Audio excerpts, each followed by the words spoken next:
हरे कृष्णा हरे कृष्णा। तो आप सब भक्तों का हार्दिक स्वागत है। और पिछले कई वर्षों से हम गौर पूर्णिमा से 3-4 दिन पहले जो है श्री चैतन्य महाप्रभु के कथा का वर्णन करते हैं, उनकी लीलाओं का वर्णन करते हैं चैतन्य भागवत से। श्री चैतन्य महाप्रभु के विषय में जो प्रामाणिक जीवनियाँ हैं तो वो मुख्यतः 3 हैं। इसके अलावा भी करीब 10-11 किताबें और अवेलेबल हैं, लेकिन मोस्ट कॉमन मोस्ट प्रामाणिक जो हैं वो है श्री चैतन्य चरितामृत, श्रील कृष्णदास कविराज गोस्वामी के द्वारा लिखा गया। और बच्चों को थोड़ा शांत रख सकते हैं। और चैतन्य भागवत श्रील वृंदावन दास ठाकुर के द्वारा लिखा गया, चैतन्य मंगल लोचन दास ठाकुर के द्वारा लिखा गया। और इसके अलावा अन्य मुरारी गुप्ता के द्वारा 2 किताबें हैं, चैतन्य चंद्रोदय नाटक है, तो और किताबें हैं, लेकिन मूलतः ये 3 पुस्तकें सर्वाधिक प्रचलित हैं कह सकते हैं। तो प्रभुपाद जी ने जिसका अनुवाद किया है, जिस पे भाषांतर लिखा है, कमेंट्री किया है, वो है चैतन्य चरितामृत।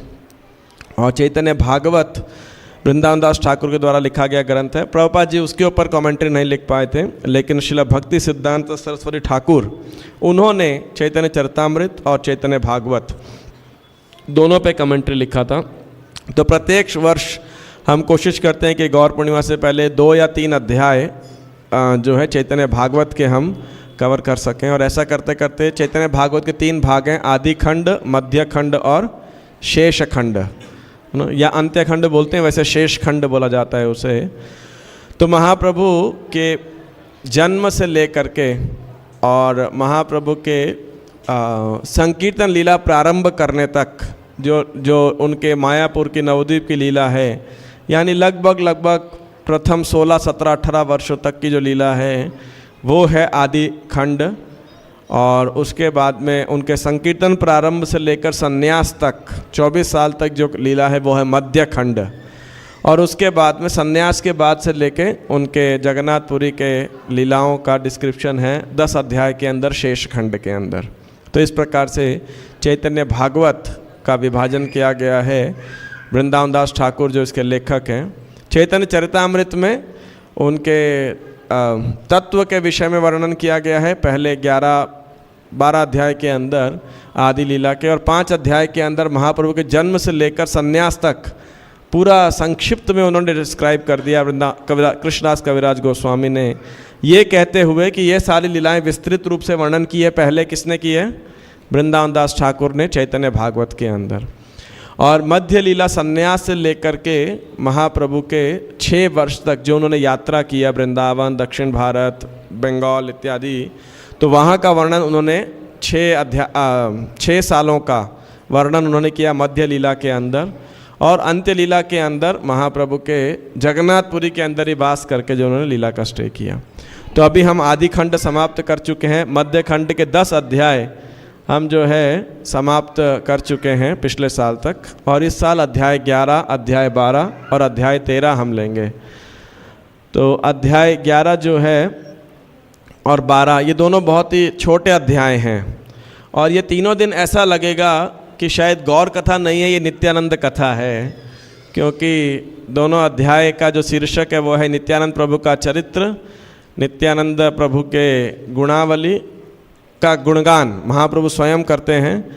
और ये 2 अध्याय के बाद जो तीसरा अध्याय शुरू होगा वो बहुत ही लंबा, विस्तृत, रोमांचकारी और प्रसिद्ध अध्याय है, जगाई मधाई का उद्धार। तो वो मोस्ट लाइकली हम पहले 2 अध्याय आज ही समाप्त कर लेंगे और कल और परसों 2 दिन के अंदर उस जगाई मधाई वाले प्यार अध्याय की चर्चा करेंगे।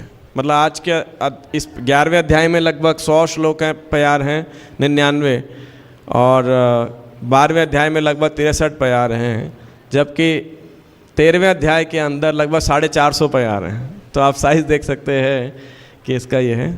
तो ये अध्याय 11 मध्य खंड का। तो साथ में बोर्ड के अंदर भी ये वर्णन किया गया है।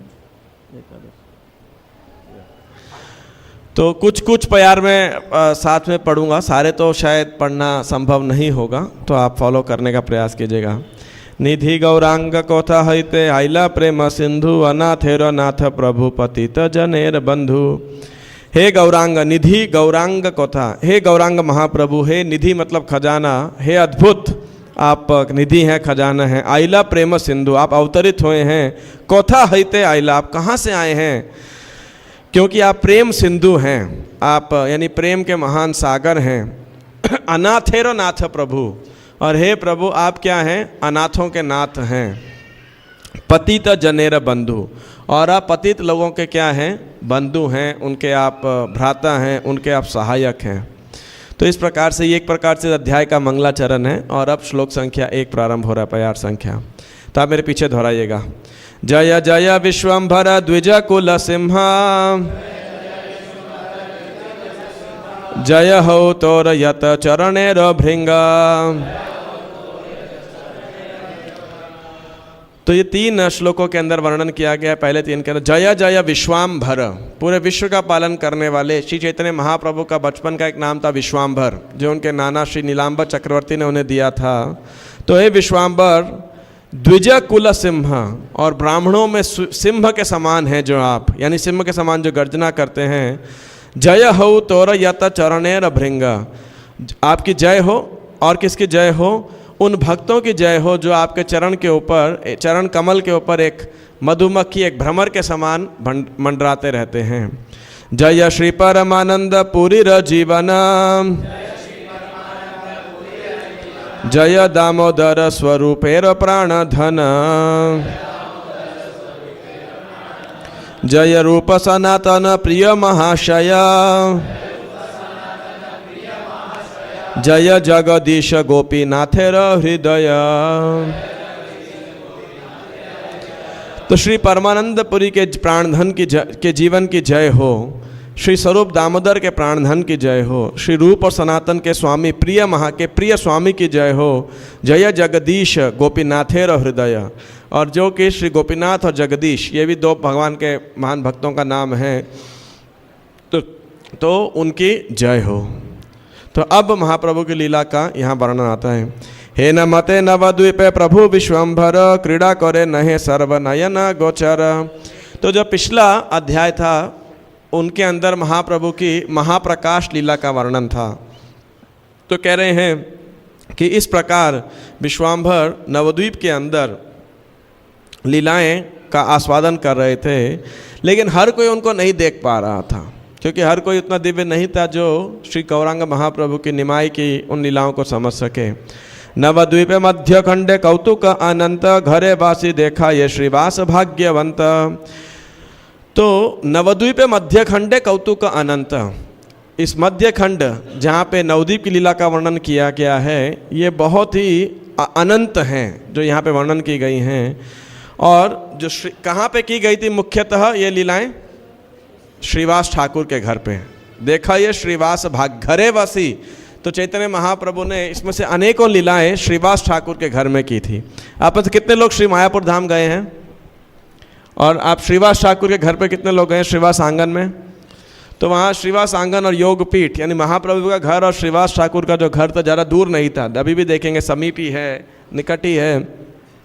तो वहाँ पे और संकीर्तन आरंभ होने के बाद में श्री चैतन्य महाप्रभु प्रत्येक रात्रि को अपने संगियों के साथ पूरी रात वहाँ संकीर्तन किया करते थे। तो श्रीवास ठाकुर ने अनेकों लीलाएं महाप्रभु की उनके घर में हुई थी, जिनके वो साक्षात दर्शन किए थे, जिसके वे साक्षी थे। निष्कप आप अब जो प्यारे आप मेरे साथ साथ आप पढ़ सकते हैं, गा सकते हैं। निष्कपटे प्रभुरे से श्री विला श्रीनिवास, गोष्ठी संगे देखे प्रभुर महाप्रकाश। तो श्रीवास ने बिना किसी कपट के भगवान की सेवा की थी, और इसी वजह से वो और उनके परिवार ने महाप्रभु की महाप्रकाश लीला का वर्णन किया था, है ना? तो का दर्शन किया था, सॉरी, है ना? तो इस प्रकार से तो ये लीला का कह रहे हैं कि श्रीवास क्यों भाग्यशाली थे, क्योंकि उन्होंने उनके घर में ये सब लीलाएं हुई थी। प्रत्येक दिन तो संकीर्तन होता ही था, और विशेषकर ये सप्त प्रहरीय लीला 21 घंटे की जो महाप्रकाश लीला थी चैतन्य महाप्रभु की, वो श्रीवास ठाकुर के घर पे हुई थी। श्रीवासेरो घरे नित्यानंदेर बसती, बाप बोली श्रीवासेरो करो ये प्रीति, अहर्निश बाल्य भावे बाह्य नहीं जाने, निरवधि माली निर करे स्तन पाने, कभु नाही दुग्ध पर शिले मात्र हय, ऐसा अचिंत्य शक्ति मालिनी देखय। तो नित्यानंद श्रीवास ठाकुर के घर पे निवास किया करते थे नित्यानंद प्रभु, और वे श्रीवास ठाकुर को क्या बोला करते थे? बाप, पिताजी, और एकदम बाल्य भाव में रहते थे। हालांकि वे वयस्क थे और उम्र में बड़े थे, लेकिन श्रीवास ठाकुर और उनकी पत्नी मालिनी के प्रति उनका बड़ा माता पिता के जैसा भाव था। और हालांकि मालिनी भी एक प्रौढ़ अवस्था की स्त्री थी, लेकिन फिर भी जब नित्यानंद प्रभु उनके सामने आए तो उनका ही वात्सल्य प्रकट हुआ। और नित्यानंद प्रभु जब उनके चरण स्पर्श किया तो उनके स्तनों में दूध आने लगा और बिल्कुल जैसे बच्चे के भाव में थे। और ये सब लीलाएं बहुत ही अद्भुत है। नित्यानंद प्रभु एक अवधूत हैं। अवधूत अर्थात जो इस संसार के तीनों गुणों नीति नियमों के बेसिकली ऊपर हैं, और इसीलिए उनकी जब लीला सुनते हैं तो कुछ ज़्यादा ही कौतुकी होती है। तो इसलिए इस अध्याय को पूरा सुनिएगा, और हो सके तो कल के अध्याय को भी सुनिएगा, और चैतन्य महाप्रभु का नित्यानंद प्रभु के विषय में क्या कहना है तो वो ज़रूर सुनिएगा, ताकि हमारी श्रद्धा में कोई ठेस ना लगे, बल्कि श्रद्धा का और विकास हो। चैतन्य निवारण। तो इस प्रकार से तो मालिनी के स्तनों में दूध आने लगा और वो स्तनपान करने लगे नित्यानंद प्रभु। और चैतन्य निवारण करे नाही कहे, निरवधि बाल्य भाव मालिनी देखाए। लेकिन चैतन्य महाप्रभु ने मना किया कि इस बात का आप प्रकाशित विज्ञापन मत कीजिए, किसी को बताइए मत, क्योंकि जन सामान्य को समझ नहीं पाएंगे। तो 11 से 15 ये पांचों श्लोक एक साथ हैं, तो हम एक साथ इनका उच्चारण करेंगे।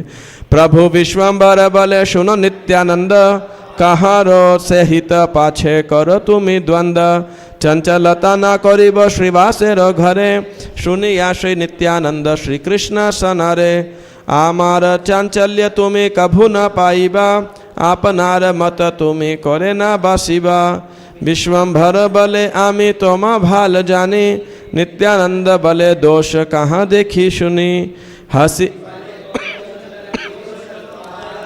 सबे घर अन्य वृष्टि। तो विश्वम्भर चैतन्य महाप्रभु ने उन्हें बोला, हे नित्यानंद सुनो, तुम हमेशा किसी झगड़ा मोल ले लेते हो, कहाँ रहो सहित पाछे कर तुम द्वंद, श्रीवास के घर पे आप कोई चंचलता मत करो।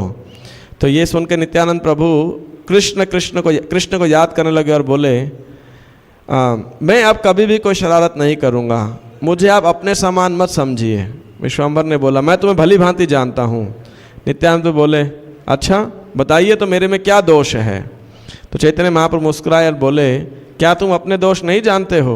तुम सब जगह अन्न को कमरे में फैलाते रहते हो, यानी फेंकते रहते हो।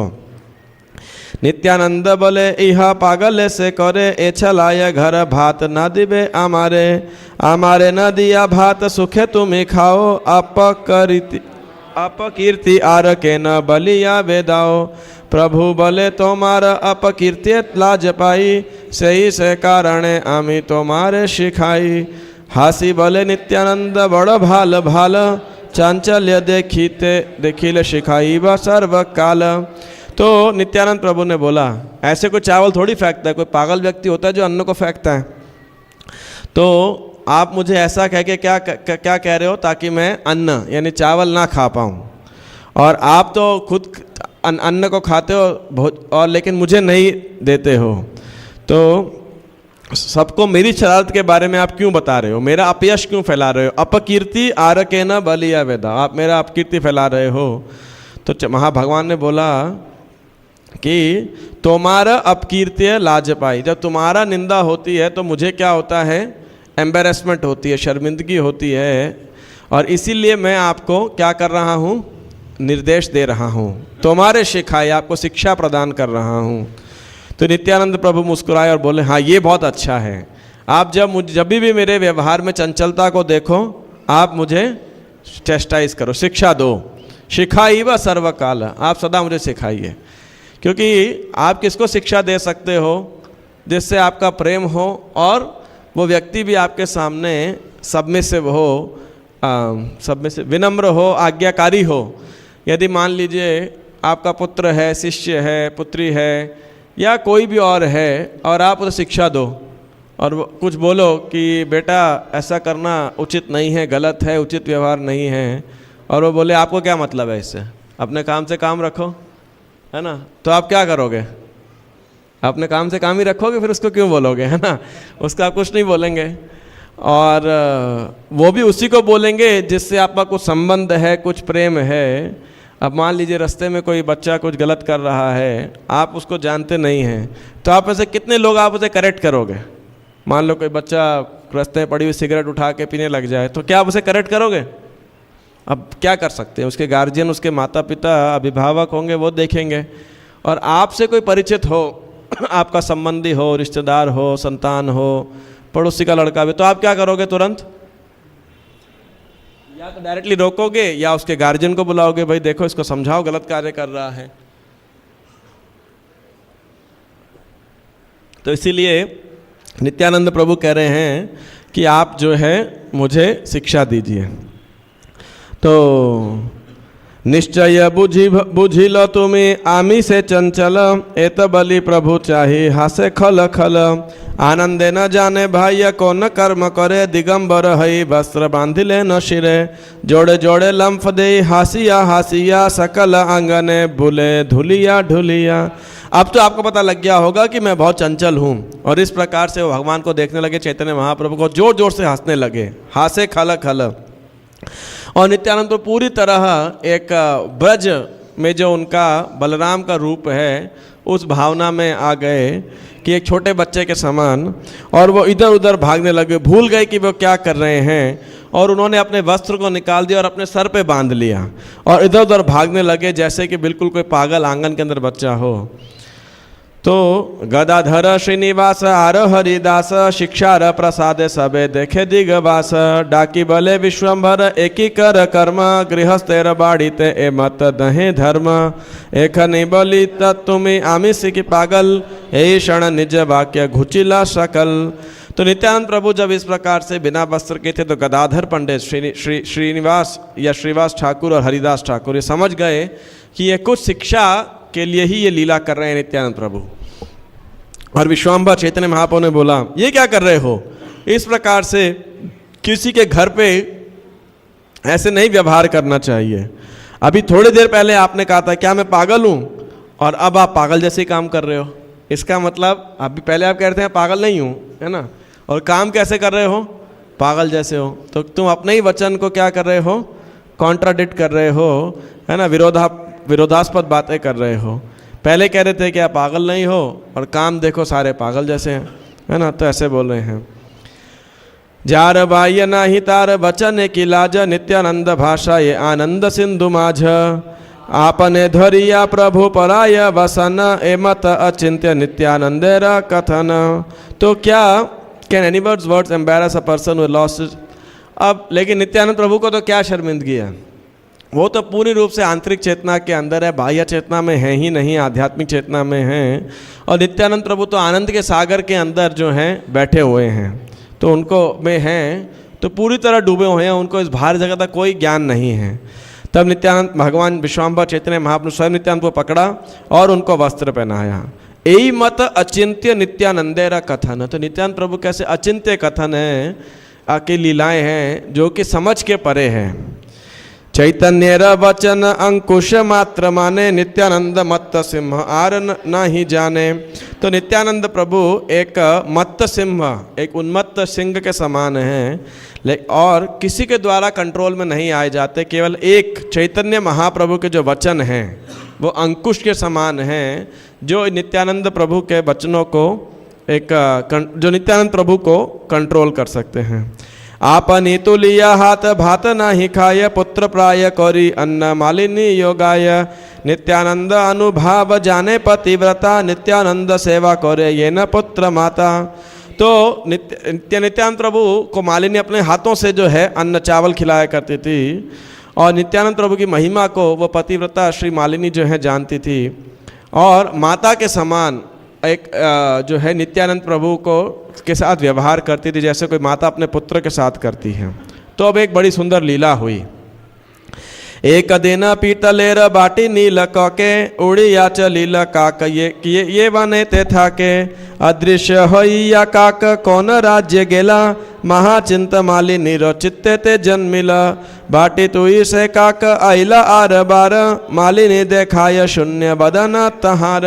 तो एक दिन क्या हुआ, एक दिन पीतलेर बाटी नील काके, कौवा आया और एक पीतल की कटोरी थी उसको लेकर के वो जंगल में उड़ गया और थोड़ी देर में कौवा उड़ गया और जो मालिनी थी उनके हृदय के अंदर मालिनी के अंदर एक बहुत चिंता, उनके हृदय में चिंता उत्पन्न हो गई और थोड़ी देर में वो कौवा कटोरी तो कहीं फेंक के आ गया और वापस लौट गया। तो देखा कि कौवे के चोंच में कटोरी नहीं है, तो मालिनी को बहुत चिंता हो गई। क्यों चिंता हो गई? महातीव्र ठाकुर पंडित व्यवहार श्री कृष्णेर घृत पात्र हैला अपहार सुनिले प्रमाद हबे न मने गणी नाही का उपाय किछु कांद ये मालिनी। तो अब उनको डर लग रहा था कि श्रीवास आएंगे, तो महातीव्र ठाकुर पंडित व्यवहार, तो उन्होंने देखा कि भाई श्री कृष्ण को भोग लगाने वाली कटोरी ऐसे गायब हो गई है, तो श्री कृष्ण की सेवा में ऐसी त्रुटि को देख करके क्या होगा, श्रीवास ठाकुर बहुत क्रोधित होंगे। तो मालिनी रोने लगी जोर जोर से, क्योंकि अब उनको समझ नहीं आ रहा था क्या करें। अब कौवे से तो पूछ नहीं सकती, लेके आओ और पुलिस में कंप्लेन लिखा लो तो भी क्या हो जाएगा, कौवे के अपने थोड़ी कोई कंप्लेन लिखेगा, है ना। तो उनको चिंता होने लगी क्या किया जाए।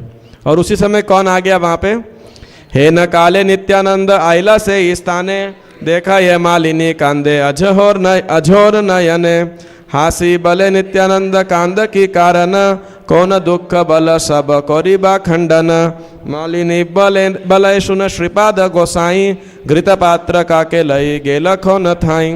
तो उस समय नित्यानंद प्रभु वहाँ आए और देखा मालिनी रो रही है वहाँ पर। तो उन्होंने पूछा, वो हंसने लगे और पूछे, क्या हो गया, आप क्यों रो रहे हो, आपके दुख का क्या कारण है, आप मुझे बताइए और मैं सब ठीक कर दूंगा, आपके दुख को दूर कर दूंगा।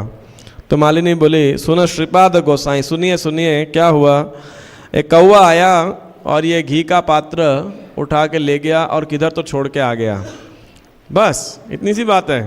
नित्यानंद बले माता चिंता परिहर आमी डिबा बाटी तुम्हें क्रंदन संहर काक प्रतिहासी प्रभु बल ये वचन काक तुम्हें बाटी झाट आनह एखन सबार हृदय नित्यानंदेर वसती तार आज्ञा लंघी भेक कहाँ शकति सुनिया प्रभुर आज्ञा काक उड़ी जाय शोकाकुली मालिनी काकेर डिके चाय क्षणे के उड़िया काक अदृश्य होइला बाटी मुखे करी पुनः शेखने आइला। तो अब क्या हुआ, उन्होंने बोला बस इतनी सी बात है, मैं अभी ला के देता हूँ आपको, आप रोना बंद कर दीजिए। तो नित्यानंद तो मुस्कुराए और कौवे का बोला, तुरंत उस कटोरी को लेकर के आओ वापस। तो नित्यानंद तो सबके हृदय में रहते ही हैं, उनके अंश के रूप में शिरोदक्षाई विष्णु परमात्मा के रूप में रहते हैं, तो उनकी आज्ञा का कौन पालन नहीं करेगा।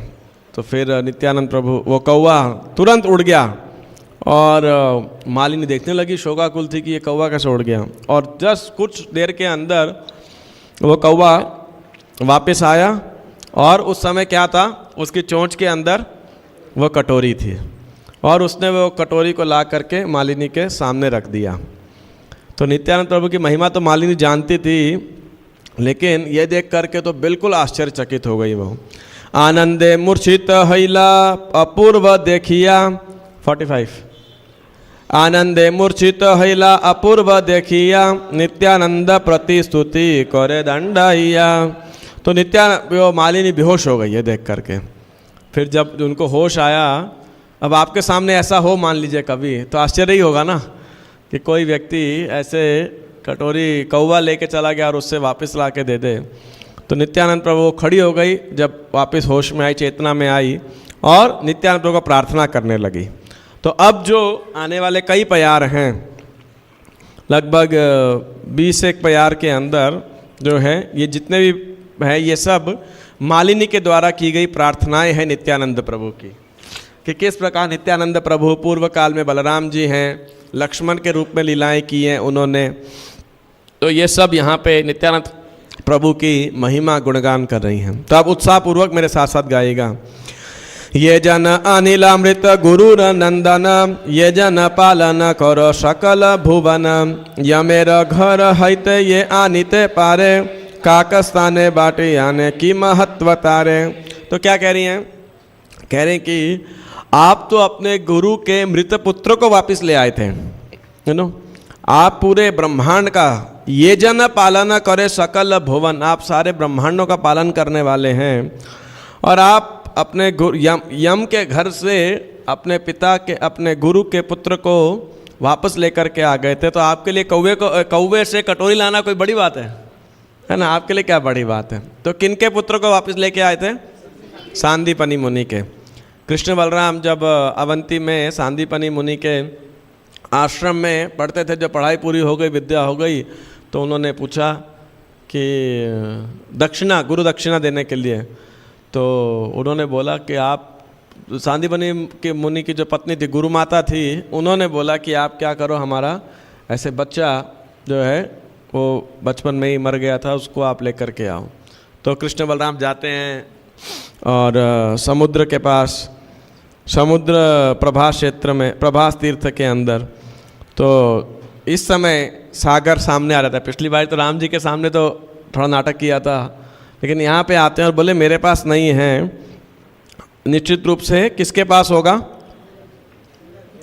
नहीं, 5 जन्य, एक असुर है। तो बलराम और कृष्ण दोनों पानी में जाते हैं, 5 जन्य को वध करते हैं, लेकिन मिलता नहीं है, उसके पेट से भी नहीं मिलता है। तो लेकिन वहाँ से क्या लेकर के आते हैं वो? शंख। 5 जन्यम ऋषिकेशो देवदत्तम धनंजय पौंड्रम दधमौ महाशंख भीम कर्मा वृकोधर। तो भगवान के शंख का नाम है 5 जन्य। और फिर वो जाते हैं यमराज के पास, और यमराज श्री कृष्ण बलराम की बड़े अच्छे से आप भगत करते हैं, सत्कार करते हैं, प्रार्थना करते हैं, और फिर उनके मृत पुत्र को वापस लौटा देते हैं। तो वो बात याद करें कि आप तो स्वयं बलराम जी हैं, आपके लिए क्या मुश्किल है।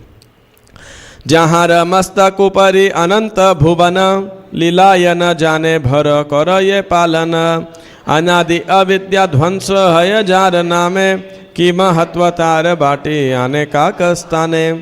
तो कह रहे हैं कि जो अनंत ब्रह्मांड को अपने मस्तक के ऊपर रखते हैं और फिर भी आपको कुछ वजन नहीं लगता है, और जिनका पवित्र नाम अनादि अविद्या ध्वंस हय जार नामे, और उनका जो नाम है अनादि काल से अविद्या को जो है ख़त्म कर देता है, जो आपका नाम है। तो आपके लिए इस कौवे से, मतलब एक तरीके से जो व्यक्तियों की भूली हुई चेतना है आपके नाम का जप करने से वापस आ सकती है। तो ये कटोरी का वापस आना है कौवे का क्या बड़ी बात है? कोई बड़ी बात नहीं है, वैसा कह रही हैं। ये तुम्हें लक्ष्मण रूपे पूर्वे वनवासे, निरंतर रक्षक अछिल सीता पाशे, तथापि मात्र तुम्हें सीतार चरण, यह बहि सीता नहीं देखिले के मन, तुम्हारा से बाणे रावणेर वंशनाश, से तुम ये बाटियान के मने प्रकाश। तो कह रही है जब आप जंगल में थे लक्ष्मण के रूप में, आप सदैव सीता के पास में थे उनके रक्षक के रूप में, तथापि आपने सीता माता के चरण के अलावा किसी का दर्शन नहीं किया, और अपने बाणों से जिसने पूरे रावण के वंश का नाश कर दिया, इस कौवे से एक कटोरी लाने में आपका क्या महत्व है, क्या बड़ी बात है इसके अंदर। जहाँ चरण पूर्वे कालिंदी आसिया, स्तवन कौरिला महाप्रभाव जानिया। एक मिनट, हाँ। जहाँ चरण पूर्वे कालिंदी आसिया, कालिंदी मतलब यमुना देवी।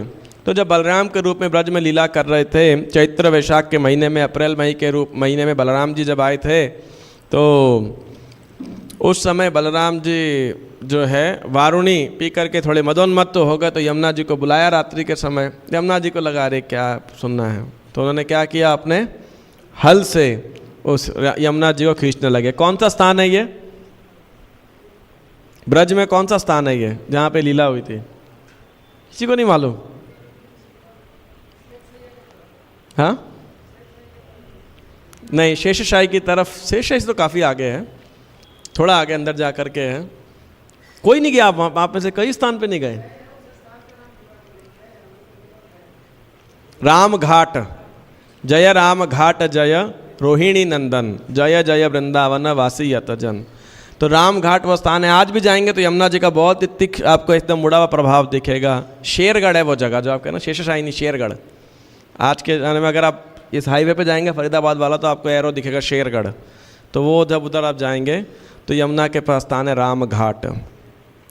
तो वो उस लीला को याद कर रही हैं कि आपकी शक्ति को देख करके पूर्व काल में यमुना देवी ने आपका गुणगान किया था, आप पे प्रार्थना की थी आपके पास आके। चतुर्दश भुवन पालन शक्ति जार, काक स्थाने बाती आने की महत्वतार।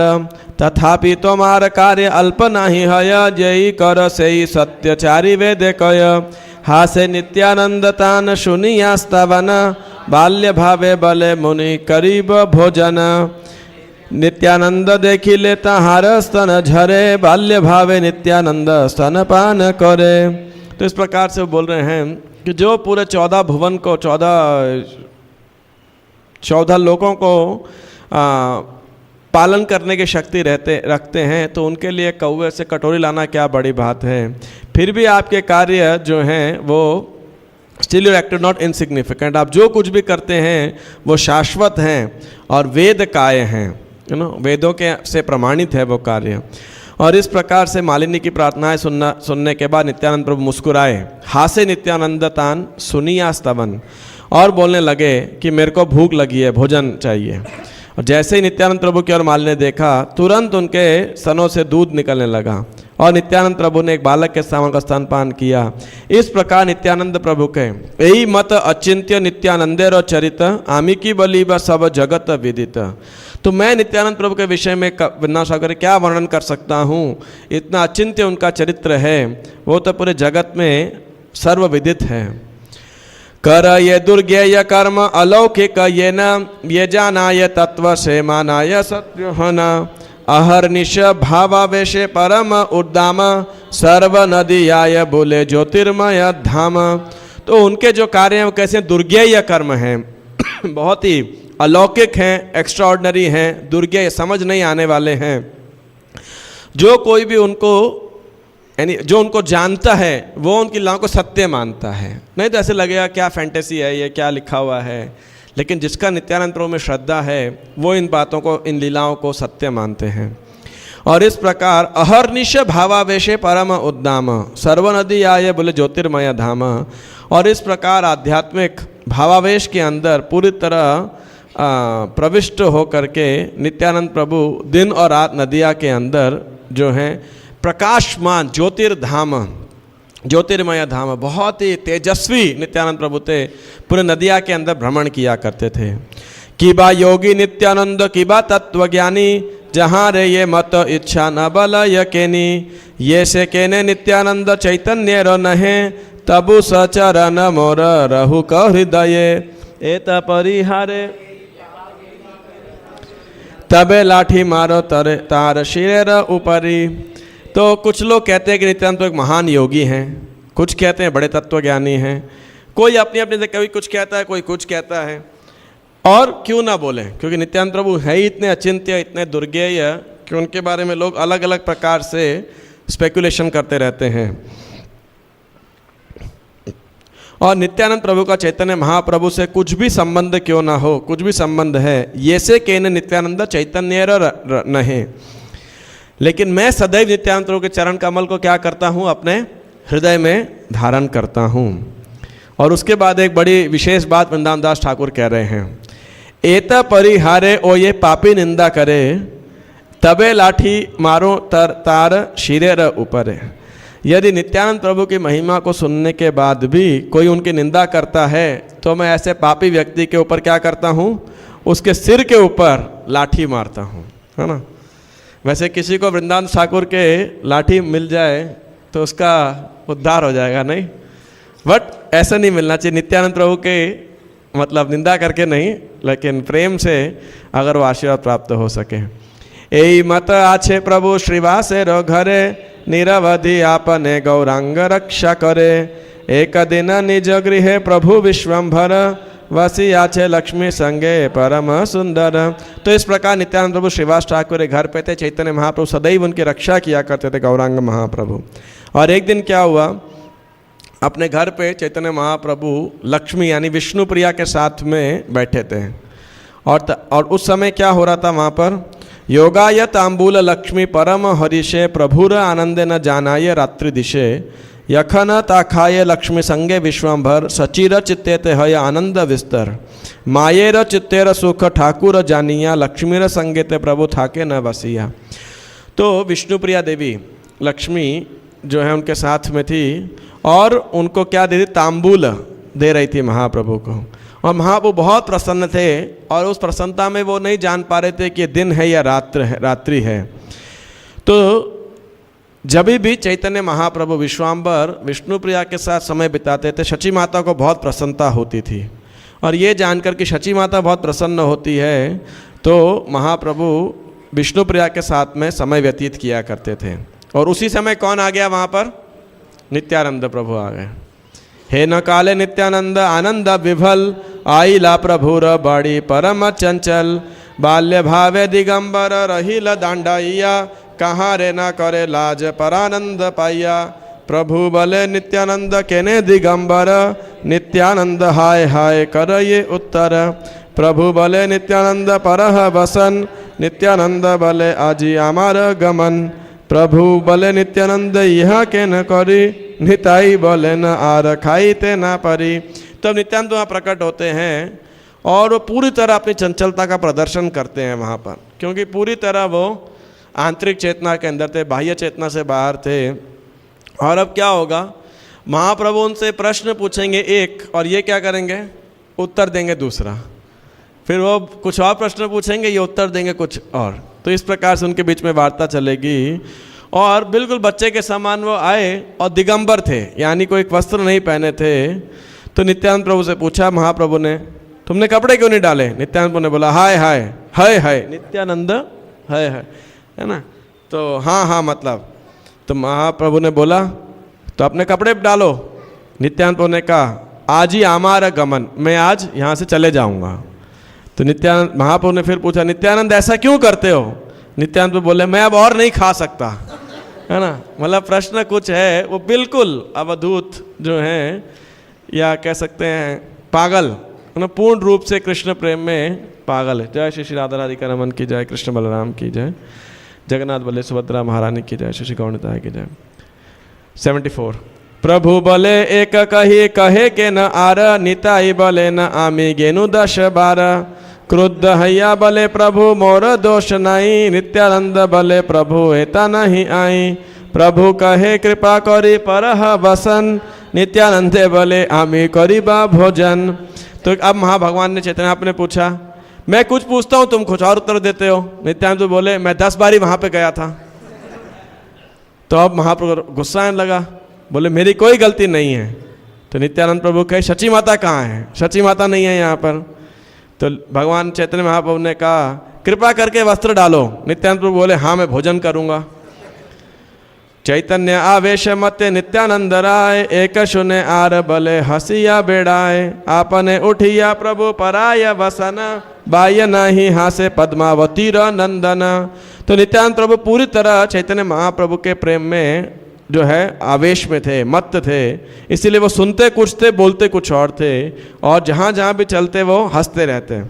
तब भगवान महाप्रभु स्वयं खड़े हुए और नित्यानंद प्रभु को वस्त्र डाले और पद्मावती नंदन श्री नित्यानंद प्रभु उस समय पूर्ण रूप से बाह्य चेतना को खो दिए और हंसने लगे।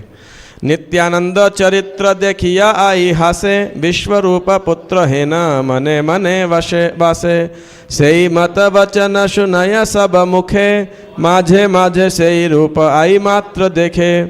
तो अब यहाँ पे बताया गया शची माता और नित्यानंद प्रभु के बीच में संबंध या लीला।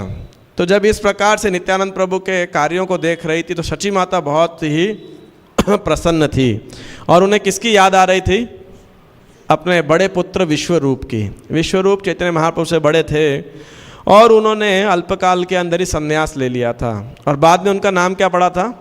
शंकरारण्य स्वामी। तो आप देखेंगे भाद्र पूर्णिमा के दिन हम एक महोत्सव मनाते हैं, विश्वरूप महोत्सव। भाद्र पूर्णिमा है उसके एक दिन पहले अनंत चतुर्दशी के दिन पे यह महोत्सव आता है जब विश्वरूप संन्यास लिया था। और बाद में पंढरपुर में जब चैतन्य महाप्रभु गए थे तो उन्हें श्रीरंगपुरी मिले और बताया कि आपके भाई ने क्या हो गया यहाँ पर वैकुंठ गमन। उन्होंने संन्यास लिया था पंढरपुर के अंदर और यहीं उनका जो है कुछ समय पहले वो उनका तिरोभाव हो गया है। तो विश्वरूप को संन्यास लेके घर छोड़ के चले गए थे। तो जब नित्यानंद प्रभु को देखती सची माता को उन्हें विश्वरूप की याद आती थी और उन्हें ऐसे ही लगता था कि जब जो नित्यानंद प्रभु बोलते थे तो लगता था साक्षात विश्वरूप बोल रहे हैं और इस प्रकार विश्वरूप लगता था कि द्वितीय विश्वरूप हैं ये। लेकिन ये बात उन्होंने किसी को बोली नहीं। कहाँ रे न कहे आई पुत्र स्नेह करे, सम स्नेह करे नित्यानंद विश्वम भरे, बाह्य पाई नित्यानंद परिलावसन, संदेश दिले ने आई करिते भोजन, आई स्थाने पंचशीर संदेश पाइया, एक खाय आर चारी फैले छाड़ाइया। तो वो विश्वाम्बर चैतन्य महाप्रभु और नित्यानंद प्रभु दोनों के प्रति समान स्नेह रखती थी। तो एक बारी जब फिर अब इस लीला में जब नित्यानंद प्रभु को बाह्य चेतना में वापस आ गए तो नित्यानंद प्रभु ने अपने वस्त्र डाल लिए और शची माता ने उन्हें कुछ संदेश या मिठाई जो है संदेश दिले न आई करिते भोजन उनको खाने के लिए दिया। आई स्थाने पंचशीर संदेश पाइया, एक खाए आरचारी फैले छाड़ाइया। तो कितने संदेश थे वो? 5। और इन्होंने क्या किया, नित्यानंद ने क्या किया? सब बंगाली सीख गए लगता है इतनी देर के अंदर, है ना। तो एक खाए आरचारी फैले छाड़ाइया, एक तो खा लिया उन्होंने और बाकी 4 क्या किया? फेंक दिए उन्होंने, है ना। तो हाय हाय भले आई केने फैलाइला, नित्यानंद भले के न एक था ही दिला। तो बोले तुमने फेंक, सच्ची माता बोली क्यों फेंक दिया तुमने? तो बोले आपने एक साथ क्यों दिए सारे, है ना, एक एक करके देने चाहिए थे। आई भले आर नाही तबे की खाईबा, नित्यानंद भले चाह अवश्य पाईबा। तो सच्ची माता बोली मेरे पास और मिठाई नहीं है, अब कहाँ से दूंगी तुमको, अब क्या खाओगे? नित्यानंद ने बोला ठीक है जैसी आपकी इच्छा, मैं उन्हीं को ढूंढ के ले आता हूँ। और तभी सच्ची माता ने क्या देखा? घरे र भीतरे आई अपरूप देखे, शही 4 संदेश देखे या परते के। अपने सामने सच्ची माता ने उसी कमरे के अंदर वो 4 संदेश देखे, वहीं आ गए। तो एकदम वो आश्चर्यचकित हो गए, कैसे प्रकट हो गए? तो सच्ची माता ने पूछा आई भले से संदेश कोथाय पड़ेला, घरे र भीतरे कौन प्रकारे आईला, धूल घुचाइया सही संदेश लैया, हरीश आईला आई अपूर्व देखिया। तो ये संदेश कहाँ से गिरे यहाँ पे, कौन लेके आया उन्हें यहाँ पे? और इस प्रकार आश्चर्यचकित होकर उस संदेश जो भी मिट्टी विट्टी थोड़ी लगी थी वो निकाल के सच्ची माता उस कमरे के बाहर आई। तो एक और आश्चर्य देखा उन्होंने। क्या आश्चर्य था? आसी देखे नित्यानंद से ही लाडू खाया, आई भले बाप इहा पाईला कोथाया, नित्यानंद भले जहाँ छाड़ा न फैलिलूँ, तोर दुख देखी ताई चाहिया अनिलूँ। तो जब देखा सच्ची माता ने क्या देखा, वो संदेश तो अंदर थे और यहाँ बाहर आई तो क्या देखा? नित्यानंद प्रभु वही संदेश वही मिठाई खा रहे हैं। तो और आश्चर्यचकित हो गई, ये क्या था? तो उन्होंने पूछा ये कहाँ से आए तुम्हारे पास? फिर नित्यानंद प्रभु बोले ये वही मिठाई है जो मैंने फेंक दी थी, आपका दुख देख के मैं इसे दोबारा ले आया। तो ये देख के नित्यानंद प्रभु वो सच्ची माता बिल्कुल आश्चर्यचकित हो गई। अद्भुत देखिया आई मने मने गणे, मने मने क्या है गणे, नित्यानंद महिमा ना जाने को न जने। तो ये देख के सच्ची माता विचार करने लगी कौन है जो नित्यानंद प्रभु की महिमा को नहीं जानता है। आई भले नित्यानंद केने मोर भांड, जानिला ईश्वर तुम्हें मोर माया छाड़, बाल्य भावे नित्यानंद आई र चरण, धरी बारे जाए आई कर पलायन। तो सच्ची माता बोली कि हे नित्यानंद तुम मुझे ऐसे क्यों ठग रहे हो, मैं जानती हूँ कि तुम परम भगवान हो, तो इसीलिए इस माया को मेरे सामने से हटाओ। जैसा कुंती महारानी कहती है ना, माया जवनिका छन्नम अज्ञ धोक्षजम अव्ययम न लक्ष्य से मूढ़ दृशा नटो नाट्य धरो यथा। तो कह रही है कि इस माया के पर्दे को मेरे सामने से हटाओ। लेकिन नित्यानंद क्या करने लगे? बाल्य भावे नित्यानंद आईर चरण, तो वो बिल्कुल बालक के समान आई, मतलब माता के चरण को छूने लगे। तो सच्ची माता क्या हो गई? भाग गई वहाँ से, है ना। धरी बारे जाए आई करे पलायन, वहाँ से पलायन करने लगी। यही मत नित्यानंद चरित्र अगाढ़, सुकृतिर भाल दुष्कृतिर कार्यवाण, नित्यानंद निंदा करे के पापिष्ठ जन, गंगा ओतारे देखी करे पलायन। तो इस प्रकार नित्यानंद प्रभु का चरित्र है वो अगाढ़ है। जो पुण्यात्मा हैं वो इन चरित्र वो इससे उनको इनसे लाभ होता है, और जो पापी व्यक्ति हैं, दुष्कृति हैं, वो इसमें क्या करते हैं, नित्यानंद प्रभु के चरित्र मतलब उनके जीवन में एक तरीके से बाधा प्रस्तुत होती है। Unfortunate living entities achieve obstacles in their activities due to their misconceptions, क्योंकि उनके अनेक प्रकार के मिसकंसेप्शन रहते हैं, संदेह रहते हैं। और जो नित्यानंद प्रभु की निंदा करता है, गंगा देवी भी उससे दूर चली जाती है ना, runs away from a person. अर्थात कोई वैष्णवों की, गुरु की और महापुरुषों की निंदा करता है तो उससे भगवान बड़े नाराज होते हैं, भगवान बड़े उससे क्रोधित होते हैं कि तुम ऐसे क्यों वैष्णवों की, गुरु की, सिद्ध पुरुषों की, भक्तों की निंदा करते हो। वैष्णवेरो अधिराज अनंत ईश्वर, नित्यानंद महाप्रभु शेष महीधर, ये ते केने नित्यानंद चैतन्य रन है, तबु से चरण धन रहु का हृदय। तो नित्यानंद प्रभु क्या है, अनंत शेष हैं। वैष्णवेरो अधिराज, और वो सभी वैष्णवों के अग्रगण्य है, राजा हैं। अनंत ईश्वर, वो ईश्वर हैं, अनंत ईश्वर हैं। और शेष महीधर, वो अनंत शेष हैं, वे ईश्वर हैं। और वे क्या हैं, इस पूरे ब्रह्मांड के पालक हैं। महीधर, इस धरती को धारण करने वाले हैं ये। हाँ, तो नित्यानंद प्रभु का महाप्रभु से जो भी रिश्ता है, मैं नित्यानंद प्रभु के चरण को अपने हृदय में धारण करता हूँ। वैष्णवेर पाए मोर एई मनस्काम, मोर प्रभु नित्यानंद हऊ बलराम। तो मैं सभी वैष्णवों के चरणों में यही प्रार्थना करता हूँ कि नहीं, के चरणों में नमस्कार करता हूँ और प्रार्थना करता हूँ कि वे मुझे आशीर्वाद दे कि नित्यानंद प्रभु जो कि स्वयं बलराम हैं, बलराम से अभिन्न हैं, वे सदैव मेरे स्वामी बने रहें। श्री नित्यानंद प्रभु की जय। श्री कृष्ण चैतन्य नित्यानंद चांद जान, वृंदावन दास तछु पद युग गान। तो नित्यानंद प्रभु और चैतन्य महाप्रभु को, श्री कृष्ण चैतन्य महाप्रभु को मैं अपने प्राण धन मानते हुए, नित्यानंद चांद जन जान, वृंदावन दास तछु पद युग गान, मैं उनके चरण कमल का गुणगान करता हूँ। और इस प्रकार चैतन्य भागवत मध्य खंड अध्याय 11 शीर्षक नित्यानंद प्रभु का पावन चरित्र का गौड़ीय भाष्य जो है टीका समाप्त होती है। सरस्वती ठाकुर की ये कमेंट्री है चैतन्य भागवत के ऊपर। तो ये वृंदावन दास श्री नित्यानंद प्रभु के अद्भुत चरित्र का यहाँ पे वर्णन है।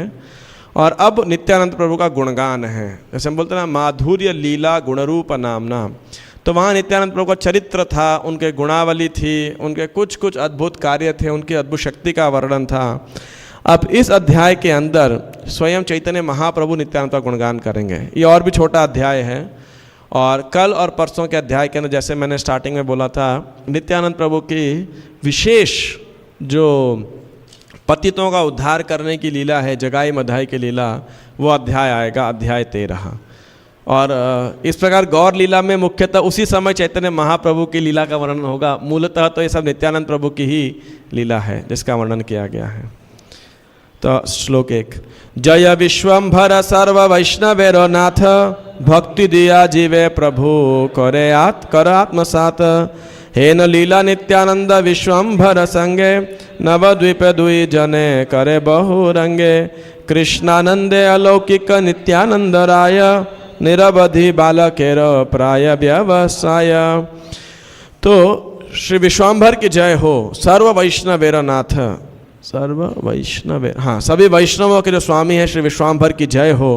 हे भगवान, भक्ति दिया जीवे प्रभु, हे प्रभु आप सभी जीवों पे सभी जीवों को भक्ति प्रदान करें और उनका उद्धार करें।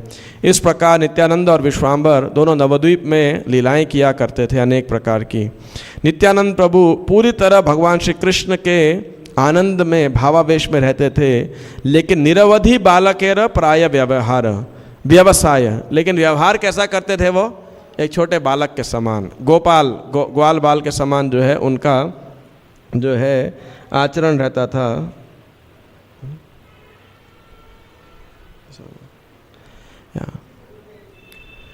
सबारे देखिया प्रीत मधुर संभाष, आपना आपने नृत्य वाद्य गीत हास, स्वानुभावानंद क्षणे करे न हुंकार, सुनिले अपूर्व बुद्धि जन्म ये सबार, वर्षाते गंगा ये धेउ कुंभीरे वेष्टित, तहाते भाषा ये तिलार्धे क नहीं भीत, सर्वलोक देखी डरे करे हाय हाय, तथापि भासे न हंसी नित्यानंद राय।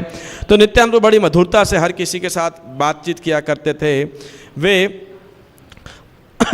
कभी नृत्य करते तो कभी गाते, कभी वाद्य यंत्र बजाते तो कभी हंसते, कभी कभी जोर जोर से हुंकार करते और हर कोई उनकी हुंकार को सुन के बड़ा आश्चर्यचकित हो जाता था। और जब बारिश का समय आता था तो गंगा जी में खूब लहरें भी आती थी, उसका बड़ा तेज बहाव होता था, उसमें बड़े मगरमच्छ भी रहते थे और उस गंगा के अंदर नित्यानंद वो आराम से जो है तैर रहे होते थे। सब लोग देख करके बड़े डर जाते थे और बोलते थे हाय हाय, लेकिन नित्यानंद प्रभु हंसते रहते, मुस्कुराते और जो है तैरते रहते। अब जो अनंत शेष हैं सागर के ऊपर लेट जाते, गंगा में लेटना तो उनके लिए क्या बड़ी बात है ना। अनंतेर भावे प्रभु भासे न गंगाए, न बुझिया सर्वलोक करे हाय हाय। आनंदे एक मिनट, हाँ, नित्यानंद प्रभु इस पर अनंत शेष अनंत के भाव में गंगा पे लेटे रहते और उनके गुणगान, उनकी महिमा को न जान के लोग क्या बोलते हैं, हाय हाय।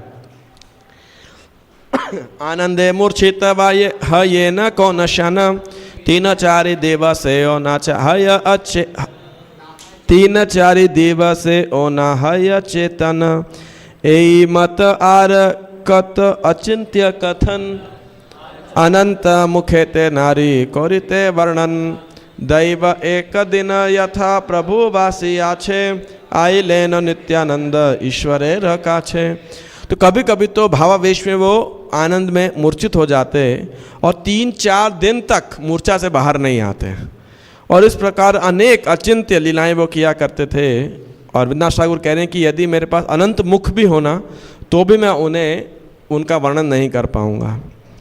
तो एक दिन नित्यानंद प्रभु दैव एक दिन यथा प्रभुवासी आछे, आइले नित्यानंद ईश्वर एरक आछे। नित्यानंद प्रभु चैतन्य महाप्रभु के सामने आए और बच्चे के समान, क्या था उनका, बाल्य भावे दिगंबर हास्य श्री वदने, सर्वदा आनंद धारा वहे श्री नयने, निरवधि एई बलि करे न हुंकार, मोर प्रभु निमाई पंडित न दियार, हास्य प्रभु देखी तान मूर्ति दिगंबर, महाज्योतिर्मय तनु देखिते सुंदर, आथे व्यथे प्रभु निज मस्तके रवास, पराइया थुई लेन तथापि हास। तो नित्यानंद प्रभु बच्चे के समान कोई वस्त्र नहीं डाले थे, मुस्कुरा रहे थे और आंखों से उनके निरंतर अश्रु बह रहे थे कृष्ण प्रेम के अंदर। जोर से हुंकार की नित्यानंद प्रभु और क्या बोले, मोर प्रभु निमाई पंडित नदियार। जो नदिया के निमाई पंडित हैं वो मेरे स्वामी हैं, नदिया के निमाई पंडित मेरे स्वामी हैं। तो नित्यानंद प्रभु को इस प्रकार देख कर हुंकार लगाते हुए महाप्रभु जो हंसने लगे और नित्यानंद प्रभु का जो पूरा शरीर था वो बहुत ही ज्योतिर्मय था। तो नित्यानंद प्रभु, हाँ, भगवान ने अपने मस्तक से इस कपड़े को लिया और नित्यानंद प्रभु के शरीर को ढक दिया और नित्यानंद प्रभु हंसने लगे। इसके बाद क्या किया महाप्रभु ने, आपने ले पीला तान अंग दिव्य गंधे, शेष माल्य परिपूर्ण दिले न श्री अंगे, वसिते दिले न निज सम्मुखे आसन, स्तुति करे प्रभु सुने सर्वभक्त गण, नामे नित्यानंद तुम्हें रूपे नित्यानंद, यही तुम्हें नित्यानंद राम मूर्ति मंत। तो तब महाभगवान ने क्या किया, उनको चंदन का लेप लगाया, उन्हें एक माल्यार्पण अर्पण किया और फिर नित्यानंद प्रभु को एक आसन प्रदान किया और फिर नित्यानंद प्रभु को प्रार्थनाएं अर्पित की और सारे भक्त बड़े ध्यानपूर्वक सुन रहे थे। कौन प्रार्थनाएं अर्पित कर रहा है, ये श्री चैतन्य महाप्रभु स्वयं ना।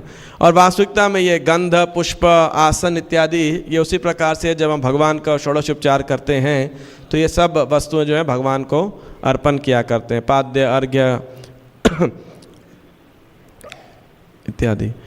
तो अब क्या प्रार्थना कर रहे हैं भगवान, नामे नित्यानंद तुम्हें रूपे नित्यानंद, यही तुम्हें नित्यानंद राम मूर्ति मंत। आपका नाम भी नित्यानंद है, आपका रूप भी नित्यानंद है। नित्य आनंद मतलब आप पूर्णतया हमेशा आनंद में रहते हो। आप स्वयं कौन हो? कौन हो? यही तुम्ही नित्यानंद। कहाँ चला दिया? कहाँ भाई? Be attentive. टेक्स्ट 18। कौन है राम? बलराम जी। आप स्वयं साक्षात बलराम जी हो, या बलराम जी के मूर्तिमान स्वरूप हो, बलराम जी हो स्वयं। नित्यानंद पर्यटन भोजन वे भार, नित्यानंद बिना किछु नाही को तुम्हारे बुझित शक्ति मनुष्य रखोथा, परम सुसत्य तुम्हें यथा कृष्ण तथा, चैतन्य रसे नित्यानंद महामति, ये बोले न ये करे न सर्वत्र सम्मति। तो आपका पर्यटन, आपका भोजन, आपका जो व्यवहार है, ये पूरा नित्य आनंद में रहता है, और कभी भी आपके आनंद में कभी भी कुछ भी कमी नहीं आती है। हा हा प्रभु नित्यानंद प्रेमानंद सुखी, कृपावलोकन करो आमी बड़ दुखी। तो महाप्रभु कह रहे हैं कि आप सदैव प्रेमानंद के अंदर सुखी रहते हैं। कोई मनुष्य में क्या शक्ति है कि वह आपको समझ सके, लेकिन ये बात एक सत्य है कि जहाँ you are present wherever Krishna, जहाँ जहाँ श्री कृष्ण होते हैं आप उनके साथ में सदैव विद्यमान रहते हैं। चैतन्य रसे नित्यानंद महामति, ये बले न ये करे न सर्वत्र सम्मति, प्रभु बोले एक खाए कोपी न तुम्हार, देह इह बड़ इच्छा आछा ये आमार। तो नित्यानंद प्रभु सदैव चैतन्य महाप्रभु के दिव्य प्रेम में एब्जॉर्ब्ड रहते हैं, तो इसीलिए वो जो कुछ भी कहते हैं, जो कुछ भी करते हैं, वो सदैव चैतन्य महाप्रभु के द्वारा सैंक्शनड होता है, ऑथोराइज्ड होता है, क्योंकि वो तो सिर्फ प्रेम के वशीभूत होकर कार्य करते हैं। तो भगवान ने उनकी महिमा को स्थापित करने के लिए, ताकि किसी भी भक्त के अंदर, उस समय के और आने वाले भक्तों के अंदर किसी प्रकार संदेह न रहे, तो भगवान ने उन्हें क्या बोला कि नित्यानंद आप हमें अपना एक कोपिन प्रदान कीजिए, मुझे इसे प्राप्त करने की बहुत इच्छा है।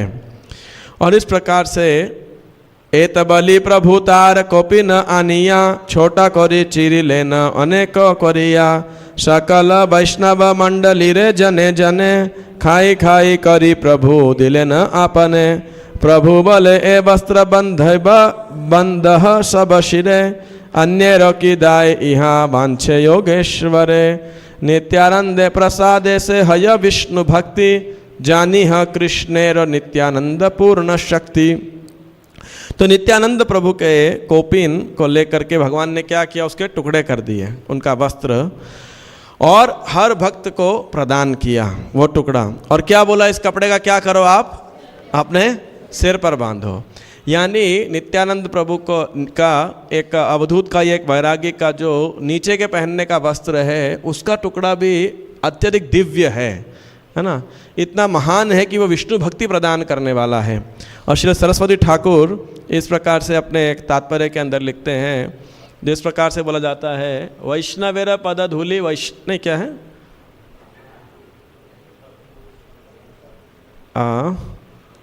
भक्त पद धूलि यार, भक्त पद जल, भक्त भुक्त अवशेष तीन महाबल। मतलब भक्त चरणामृत, भक्त पद धूलि, भक्त के चरणों की धूलि, उनके चरण को धोया हुआ जल या उनका जूठा, इसमें क्या है, भक्ति को प्रदान करने की महान शक्ति है। जय श्री राधा राधिका रमन की जय, श्री कृष्ण बलराम की जय, जगन्नाथ बलदेव सुभद्रा की जय, श्री गौरनिताय की जय। भक्त लोग कृपा करके बैठे रहिए, जिनको दर्शन करना है वो आगे बैरिकेडिंग से आइए, ताकि कथा में कोई बाधा ना हो। तो भक्त पद धूलि, ऐसे आप बोलोगे अरे किसी के पैरों की धूलि बड़ी सम्माननीय वस्तु है या घृणित वस्तु है? घृणित ही माना जाता है। किसी का जूठा या किसी का पैर धोया हुआ पानी सम्मानित नहीं माना जाता है, लेकिन किसी महान भक्त का इस प्रकार का भौतिक दृष्टि से कोई घृणित पदार्थ भी क्यों ना हो, बहुत दिव्य माना जाता है, और खासकर नित्यानंद प्रभु का हो तो क्या ही बात है। तो सबको बोला कि आप इसको अपने सिर पर बांधो, और बोला औरों की तो बात छोड़ो, बड़े बड़े योगी जन भी नित्यानंद प्रभु के ऐसे प्रसाद की इच्छा करते हैं। और नित्यानंद प्रभु की कृपा से, नित्यानंद प्रसादे से हय विष्णु भक्ति, नित्यानंद प्रभु की कृपा से विष्णु की भक्ति प्रदान होती है। और इसे जान लीजिए कि नित्यानंद प्रभु स्वयं श्री कृष्ण की शक्ति हैं। हाँ, कृष्णेर नित्यानंद पूर्ण शक्ति, कि वो कृष्ण की पूर्ण शक्तियों हैं उनके अंदर। कृष्णेर अद्वितीय नित्यानंद बहिनाई, संगी सखा शयन भूषण बंधु भाई, वेदेर अगम्य नित्यानंदेर चरित्र, सर्वजीव जनक रक्षक सर्वमित्र। तो नित्यानंद क्या है? श्री कृष्ण के द्वितीय रूप हैं बेसिकली, और वो भगवान के सखा के रूप में, मित्र के रूप में, उनके संगी के रूप में, मित्र के रूप में, उनके बेड शैया के रूप में, उनके आभूषण के रूप में, उनके सखा के रूप में, उनके हितैषी के रूप में, उनके मित्र भाई के रूप में जो हैं वो भगवान की सेवा करते हैं, अनेक रूपों के अंदर सेवा करते हैं। नित्यानंद प्रभु के चरित्र तो वेदों के द्वारा भी अगम्य हैं, यानी वेदों भी उनको नहीं जान पाते हैं, और सभी जीवों के वो जनक, रक्षक और मित्र हैं। सभी के पिता हैं, सभी के रक्षक हैं और सभी के मित्र हैं। His dealings are full of इहा टेक्स्ट 29, इहा व्यवहार सब कृष्ण रसमय, इहा ने से विले कृष्ण प्रेम भक्ति हय, भक्ति करी इहा न कोपि न बंध शिरे, महायत्न इहा पूजे कर गिया घरे। तो उनकी जो लीलाएं हैं, उनका जो व्यवहार है सदैव कृष्ण प्रेम से पूरित है, और उनका एक बार दर्शन करने मात्र से व्यक्ति को कृष्ण प्रेम भक्ति प्रदान होती है। और महाप्रभु ने एक आदेश दिया, नित्यानंद प्रभु के इस कोपिन को भक्ति पूर्वक अपने सिर के ऊपर बांधो, घर जाओ और इस कोपिन की पूजा करो। तो सब भक्तों ने क्या किया? पाइया प्रभुर आज्ञा सर्व भक्तगण, परम आदर शिरे कोरिला बंधन, प्रभु बोले सुनः सकल भक्तगण, नित्यानंद पादोदक करह ग्रहण। तो सब भक्तों ने क्या किया? उस कपड़े को लिया, अपने सिर पे बांधा, और बाद में निश्चित रूप से अपने घर में जा करके एक पूज्य सामान के रूप में, सामग्री के रूप में से रखेंगे। अब महाप्रभु ने उनकी महिमा को स्थापित करने के लिए एक और लीला करी। वो क्या लीला थी? महाप्रभु ने बोला, हे भक्तों सुनो, क्या करना है अब? नित्यानंद पादोदक, पादोदक मतलब, उदक मतलब होता है जल, और पाद मतलब चरण। तो उनके चरणामृत या चरणों का जो जल है पादोदक, वो आप सब ग्रहण करो। तो ग्रहण कैसे करें? पानी लाओगे, धोओगे तभी तो होगा ना, ऐसे तो कैसे आपको प्राप्त होगा? तो सब भक्त बड़े सोचने लगे, मतलब सोचने क्या लगे, तो महाप्रभु ने आगे बोला क्या होगा उस जल से? करिले मात्र ए पादोदक पान, कृष्ण दृढ़ भक्ति है इथे नहीं आन। आप समझ से कितने भक्तों को कृष्ण भक्ति चाहिए? तो नित्यानंद प्रभु के चरणों का जल तो पता नहीं प्राप्त हो, लेकिन कम से कम जिनको पान हुआ उसको आप उत्साह पूर्वक पढ़ सकते हैं। तो महाप्रभु ने बोला कि जैसे ही नित्यानंद चरणामृत कोई पान करेगा, निश्चित रूप से उसे कृष्ण के प्रति दृढ़ भक्ति प्राप्त होगी, इसमें कोई संदेह नहीं है। तो ऐसा आदेश देने के बाद सारे भक्त नित्यानंद प्रभु के चरणों के लिए जल लाने लगे, धोने लगे और पीने लगे। तो उत्साहपूर्वक आप पढ़िएगा। आज्ञा पाई सब नित्यानंदे र चरण, पाखा लिया पादोदक कर ये ग्रहण, 5 बार 10 बार एक जने खाए, बाह्य नाही नित्यानंद हासाये सदाय। नित्यानंद पादोदक कौतुके लौटाए, सब नित्यानंद पादोदक करी पान, मत प्राय हरि बलि कर ये आभान। तो भक्त क्या किए? नित्यानंद प्रभु के चरणों को धोने लगे, पान करने लगे। कोई 5 बारी लेकर पी रहा है, कोई 10 बार लेकर चरणामृत को पी रहा है। और नित्यानंद प्रभु तो जोर जोर से हंस रहे थे और बाह्य चेतना में थे ही नहीं कि पता नहीं क्या हो रहा है। और जहाँ बैठे हुए थे महाप्रभु, वहाँ बैठकर बड़े आनंद के अंदर नित्यानंद प्रभु के जो चरणामृत था उसको बांट रहे थे, डिस्ट्रीब्यूट कर रहे थे। और नित्यानंद प्रभु के चरणों का जल को पान करने के बाद सब क्या हो गए? मत प्राय हरि बोली करय आह्वान। सब बिल्कुल कृष्ण प्रेम मदोन्मत्त हो गए और क्या बोलने लगे? हरि हरि हरि हरि हरि हरि। केह बले आजी धन्य होइला जीवन, केह बले आजी सब खंडिला बंधन, केह बले आजी हई लाम कृष्ण दास, केह बले आजी धन्य दिवस प्रकाश, केह बले पादोदक बड़ स्वादु लागे, एक न मुखेर मिष्टता नहीं भंगे। कह रहे हैं कि एक व्यक्ति बोला आज तो मेरा जीवन सफल हो गया, तो दूसरा बोला आज मेरा भौतिक जगत बंधन समाप्त हो गया, तीसरा बोला आज से मैं कृष्णदास हो गया, तो दूसरा बोला कि आज तो मेरा दिन सबसे शुभ हो गया, धन्य हो गया। तो एक और बोला कि ये जल तो इतना मधुर था कि इसकी मिठान मेरे मुख में अभी तक है, जा ही नहीं रही है। अच्छा, ये जो कोपिन वाला पास टाइम हुआ, इस पास टाइम के बाद मैं आपसे एक प्रश्न पूछता हूँ कि से नित्यानंद पादो दकेर प्रभाव पान मात्र सबे होइला चंचल स्वभाव, केहो नाचे केहो गाए केहो गड़ी जाए, हुंकार गर्जन केहो कर ये सदाए, उठिला परमानंद कृष्णेर कीर्तन विभल होइया नृत्य करे भक्तगण। तो नित्यानंद प्रभु के चरणों के जल का क्या प्रभाव था कि उनके जल को, चरणामृत को पीने के बाद हर कोई मदोन्मत्त हो गया, चंचल स्वभाव का हो गया। कोई नृत्य कर रहा है तो कोई गा रहा है, कोई जमीन पे लौट रहा है तो कोई गर्जन करे जा रहा है। और उसके बाद प्रारंभ हुआ क्या, एक परम आनंद कृष्णेर कीर्तन, महासंकीर्तन प्रारंभ हुआ और सारे भक्त उसके अंदर उठ के बहुत जोर से क्या करने लगे, नृत्य करने लगे। तो यहाँ पे मेरा आपसे एक प्रश्न है, जैसे नित्यानंद प्रभु के कोपिन को चैतन्य महाप्रभु ने बोला कि आप सब मस्तक पे बांधो और फिर घर जाके इसकी पूजा करना, तो आपके अनुसार जो भगवान का अभिषेक का वस्त्र होता है, तदीया वस्तु होता है, उसको हमें क्या करना चाहिए है? जनरली डिवोटीज उसे हाथ पे बांधते हैं, आपसे कई भक्तों ने बांधा है, मैं भी बहुत साल तक बांधता था। फिर जब मैं डीटी डिपार्टमेंट में सेवा करता था तो सब हेड पुजारी से डीटी मिनिस्टर डिस्कस होता था, कई प्रश्न हम पूछते थे तो हम पूछते थे ये भगवान के जो वस्त्र हैं निर्माल्य इत्यादि से क्या करना चाहिए। तो वास्तविक में भगवान का जो यूज़ किया गया निर्माल्य है वो भगवान के ही समान है, तो उसका अनादर बिल्कुल नहीं होना चाहिए, बड़ा सत्कार होना चाहिए। जब हम उसे हाथ में डालते हैं तो स्वाभाविक रूप से क्या होता है, उसका अपमान होता है, सम्मान होता है। कई जगह आपको बाथरूम जाना पड़ता है, टॉयलेट जाना पड़ता है, तो मैं भी बहुत साल तक डाल के रखता था। तो हमने कई वरिष्ठ भक्तों से पूछा कि क्या करना चाहिए, तो उन्होंने बोला, ऐसा सीधा जवाब किसी ने नहीं दिया कि ऐसा करना गलत है, क्योंकि जब वैष्णव पहनते हैं तो आदरपूर्वक रखते हैं, उसके बाद समा तभी बांधते हैं, या हमारा बचपन से वो रहा है, लाल रंग का क्या बोलते हैं उसे, मोली या कलावा जो बोलते हैं, वो हाथ में बांधते तो एक हमारा संस्कार भी रहता है हाथ में बांधने का, तो शायद इसलिए जब हम डालते हैं तो। लेकिन ऐसा कुछ भक्तों का भाव था कि नहीं, हाथ में डालना या वो भी बहुत उचित नहीं है ना।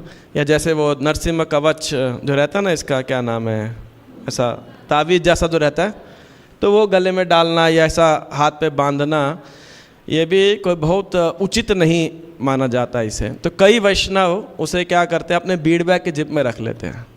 तो क्या है, बीड़ बैग को तो जनरली आप अनादर नहीं करते। तो जैसे मुझे भी एक भक्त ने स्पेशल एक नरसिम्हदेव का कवच ला के दिया था ऐसा, तो वो बड़ा अहोबिलम से था, तो मेरे को भी लालच आया, अभी खुद से आया, मैं तो नहीं लेके आया, तो मैं उसे अपने बीड़ बैग के जिप में रख लेता था हमेशा। अभी चेंज किया तो वो थोड़ा अलग जगह रह गया। और ऐसे ही कोई वस्त्र होता था, तो एक दो डिवोटीज ने बोला, मैं क्या करता हूँ, वो वस्त्र को, जो भगवान का वस्त्र है प्राप्त होता है, सर पे लगाया, उसके बाद थोड़ी देर के लिए बांध लिया उसका सम्मान करने के लिए। लेकिन फिर जब टॉयलेट इत्यादि जाना होगा तो मैं उसको निकाल लेता था और प्रणाम करके उसको रख लेते थे, बीड़ बैग में रख लिया, कुछ समय बाद मान लो पवित्र नदी में या धरती में उसे डाल दिया। ऐसा नरसिम्हा कवच मायापुर में हमारे है, तो एक मैं भी डालता था एक समय पे, हाँ, थोड़ा टुकड़ा करके यहाँ भी डाल लेते हैं। तो यदि आपकी भावना है, आपकी श्रद्धा है तो ठीक है, लेकिन यहाँ पे महापुर ने ऐसा बोला नहीं कि हाथ पे बांध के रखो। तो मैंने सोचा उसे कि ये एक इम्पॉर्टेंट पार्ट है कि कई बार क्या होता है, देखा देखी में हम बहुत सारी चीज़ें ग्रहण तो कर लेते हैं, लेकिन मतलब कई बार कोई चीज़ शुरू होती है किसी प्रकार से और बाद में एक संप्रदाय बन जाती है वो, है ना। तो अब वो फिर पता नहीं आता वो आपका संप्रदाय है या संप्रदाय है, सही है या गलत है। लेकिन जैसे भीड़ चाल होती है ना, तो सारे कर रहे होते हैं तो वो भी सही बन जाता है। तो ये एक सोचने वाली बात है, ऐसा इसको लेकर के कोई बहुत बड़ा विरोधाभास नहीं है और हम इसे बहुत ज़्यादा ऐसा डिक्लेयर नहीं करते गलत है, क्योंकि कई बार भक्तों की भावनाओं को ठेस लगता है कि यहाँ तो आप हर चीज़ के रोकते ही रहते हो तो भक्तों की भावना को ठेस लग जाता है। लेकिन एक बात सोचने वाली है ये। हाँ जी, क्या प्रश्न? अब आप विचार करो ये ठीक है या गलत है। मैं ठीक या गलत का निर्णय करने नहीं आया, मैंने यहाँ पे एक तथ्य बताया है, इसके बाद में इंडिविजुअल चॉइस है। मैंने आज तक मतलब कम से कम मंदिर ज्वाइन करने के बाद तो मैंने किसी को इस विषय के ऊपर ना गलत बोला ना सही बोला, है ना। लेकिन ये विषय पे बोला लेक्चर के अंदर, व्यक्तिगत रूप से किसी को नहीं बोला, क्योंकि सही है या गलत है अब आपका विचारधारा है। और हाँ, हमने भक्तों को ज़रूर अपने प्रशिक्षण में बोला, जैसे हम बीड बैग यूज़ करते हैं तो कई बार हम देखते हैं वरिष्ठ भक्त भी जो हैं पेंटेड भगवान के चित्र हैं या एम्ब्रॉयडरी है उसके ऊपर, तो भक्त लोग भी ऐसा बीड बैग लेते हैं। फिर अब आप उसको धोओगे तो कैसे धोओगे, ये एक सदैव है ना, किधर धोओगे। अब आप क्या जगन्नाथ के चित्र के ऊपर ब्रश चला पाओगे, है ना। तो ये एक विचार वाली बात है। हाँ, कई भक्त क्या करते हैं, जैसे खुद बनाते हैं, किन्हीं वरिष्ठ भक्त को गुरु को अर्पण करते हैं, अगले दिन 1-2 दिन बाद में बिना धोए उनको ले लेते हैं महाप्रसाद के रूप में अपने पास, लाइफ लॉन्ग के लिए तो तदीय वस्तु रख लेते हैं, तो ठीक है, बुराई नहीं है। तो ये ऐसे कुछ बातें हैं विचार करने वाली हैं। या खासकर छोटे बच्चे हों तो अलग बात है, लेकिन बड़े होने के बाद में जो कृष्णा टी शर्ट्स हैं अब पहनना अच्छा भी है, कार्टून पहनने से तो अच्छा है ना। जो भी आजकल के कार्टून चल रहे होंगे, उल्टे सीधे कमेंट्स पढ़ने से, एक व्यक्ति लिखा था my dad is an ATM तो ऐसे कमेंट से तो अच्छा है कोई लिख दे I lost my heart in Vrindavan. मैं तो छोटा था तो इसकी बहुत टी शर्ट होती है, आई lost my heart in Vrindavan. फिर जब मैं कॉलेज के बाद ग्रेजुएट और मंदिर आया तो मैंने नया टी शर्ट देखा, I found my heart in Mayapur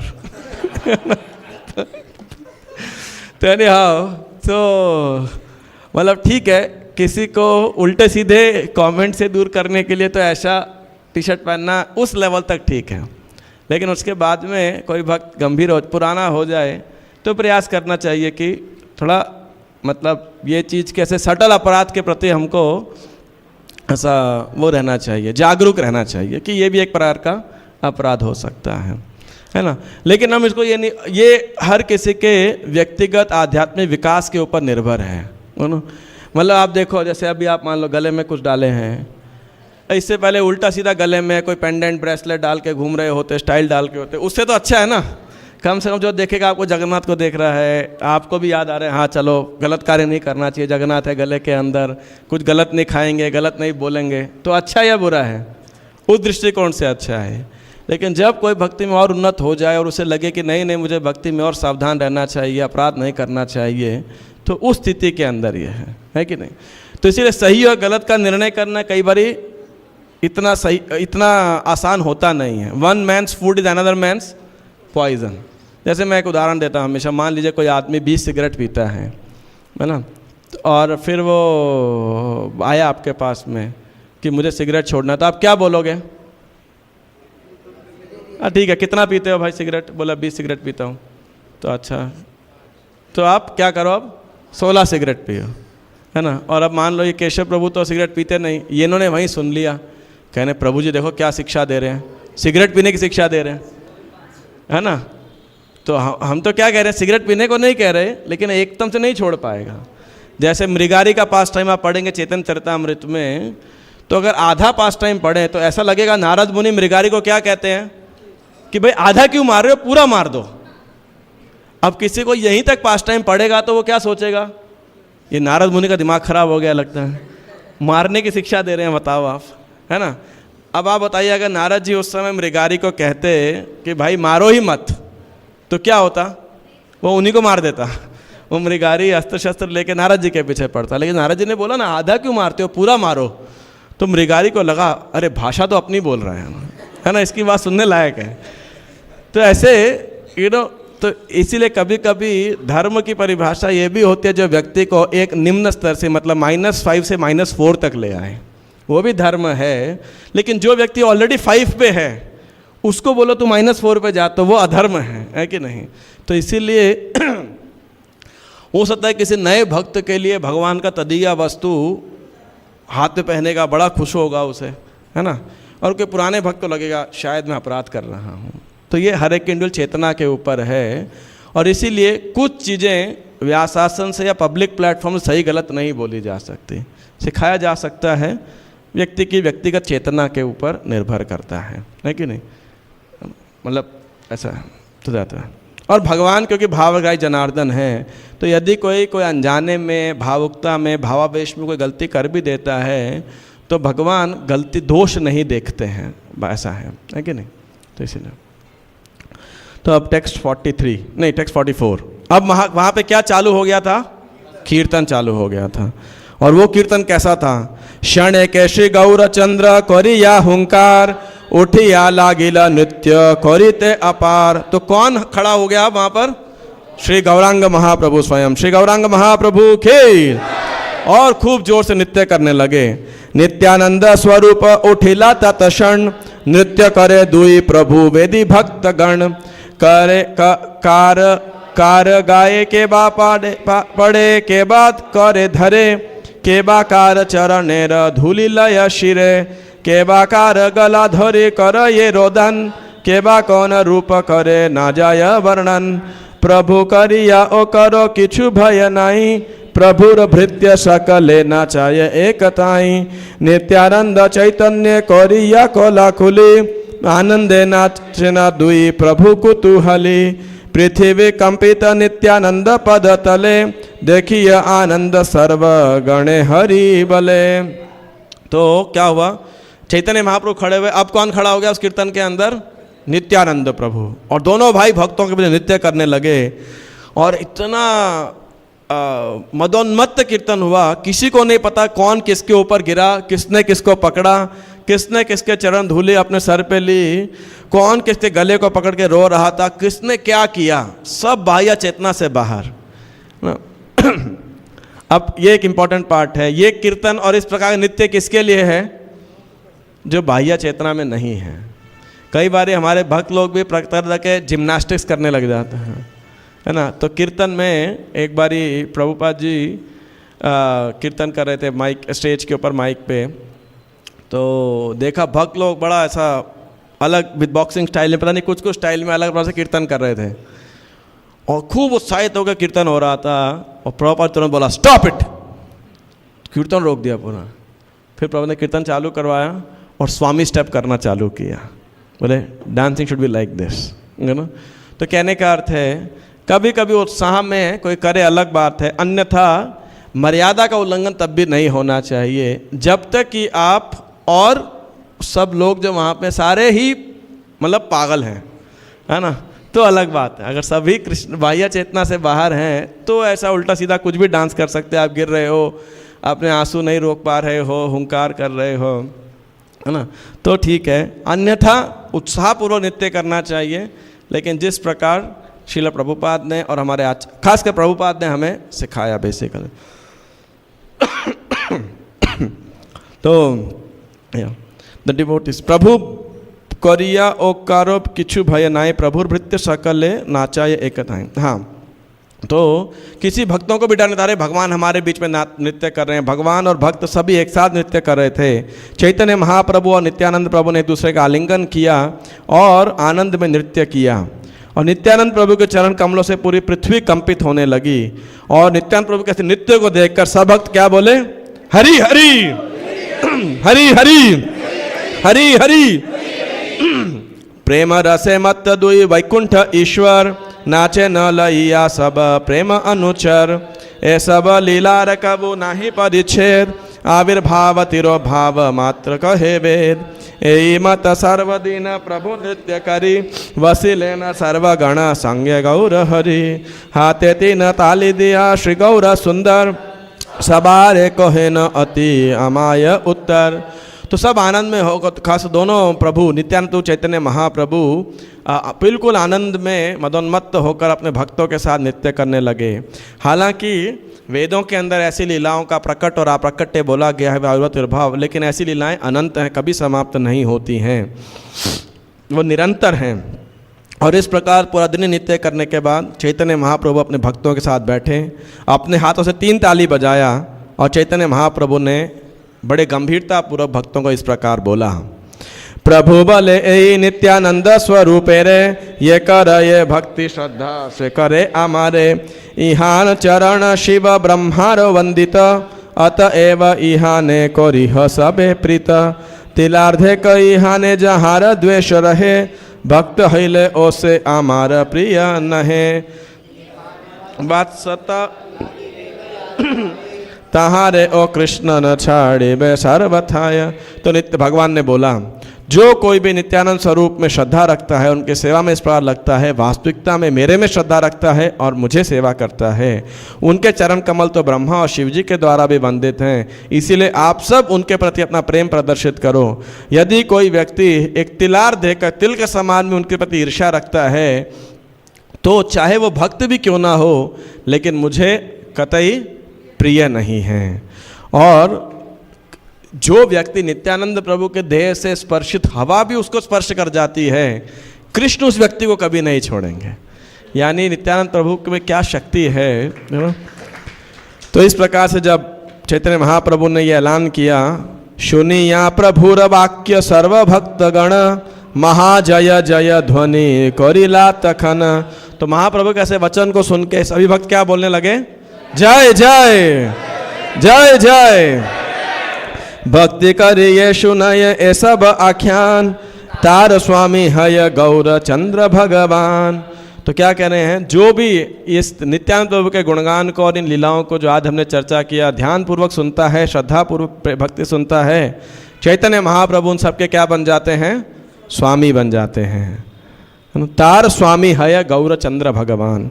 Nityanand स्वरूपेर ऐसा कल कथा, ये देखिल से तहारे जाना ये सर्वथा, ई मत कथ नित्यानंदेर प्रभाव, जाने यत चैतन्येर प्रिय महाभाग। तो नित्यानंद प्रभु की इन लीलाओं का जिसने दर्शन किया, वे उनके इस महिमा को जानते हैं। जो चैतन्य महाप्रभु के सौभाग्यशाली पार्षद हैं, वो ही केवल नित्यानंद प्रभु के अलौकिक प्रभाव को समझ पाते हैं। नहीं तो इनको समझ पाना बहुत मुश्किल है। इसलिए आप ऐसे बोलोगे ये कैसे भगवान हैं, क्या कर रहे हैं, है ना, नाच रहे हैं, रो रहे हैं, हंस रहे हैं, कुछ भी कर रहे हैं, ऐसे प्रकार से। लेकिन नित्यानंद प्रभु की शक्ति है श्री कृष्ण प्रेम प्रदान करने की और विशेष चैतन्य महाप्रभु को प्रदान करने की। और अंतिम प्रयार इस अध्याय का, श्री कृष्ण चैतन्य नित्यानंद चांद जान, वृंदावन दास तछु पद युग गान। तो चैतन्य चरितामृत में इस प्रकार से कविराज गोस्वामी लिखते हैं, श्री रूप रघुनाथ पदे जा रहा, चैतन्य चरितामृत कहे कृष्णदास। तो हर अध्याय के अंत में इसी प्रकार नित्यानंद प्रभु के आदेश पर वृंदावन ठाकुर ने लिखी थी। तो कह रहे हैं कि श्री गौरांग श्री नित्यानंद को अपने प्राण धन समझ करके मैं वृंदावन दास उनके चरण कमलों का गुणगान करता हूँ। श्री नित्यानंद प्रभु की जय। और इस प्रकार श्री चैतन्य भागवत मध्यखंड अध्याय 12 श्री नित्यानंद प्रभु का गुणगान नामक 12वें अध्याय का गौड़ीय भाष्य टीका समापन हुआ। श्री चैतन्य भागवत की जय। श्री चैतन्य भागवत मध्य खंड की जय। श्री नित्यानंद प्रभु की जय। निताय गौर प्रेमानंदे हरि हरि बोल। तो कल और परसों, अभी बैठिए, कल और परसों जो है हम ये एक ही अध्याय का वर्णन करेंगे, अध्याय 13 का, जिसका शीर्षक है जगाई और मधाई का उद्धार। ये बहुत बड़ा अध्याय है। इसमें अगर पेज वाइज भी देखेंगे तो लगभग 120 पेज हैं, है ना, और प्यार हैं 402। आज दोनों अध्याय के अंदर मिला के इसमें थे 63 और उसमें 99, 162 प्यार थे। इसके अंदर 402 प्यार हैं। लेकिन ये लीला बहुत मधुर है जगाई और मधाई की। और इसमें किस प्रकार नित्यानंद प्रभु के अंदर असीमित शक्ति है कृष्ण भक्ति प्रदान करने की, असीमित दया है। तो यदि आपका कोई प्रश्न है तो आप पूछ सकते हो, और नहीं तो फिर मैं अंत में कुछ बात कहूँगा अगर समय बचेगा तो। किन्हीं भक्ता कोई प्रकार का प्रश्न हो आज के कथा से संबंधित? किसी अभी कोई प्रश्न नहीं है? या तो कुछ ज़्यादा ही टफ था? अच्छा, श्याम कृष्ण प्रभु।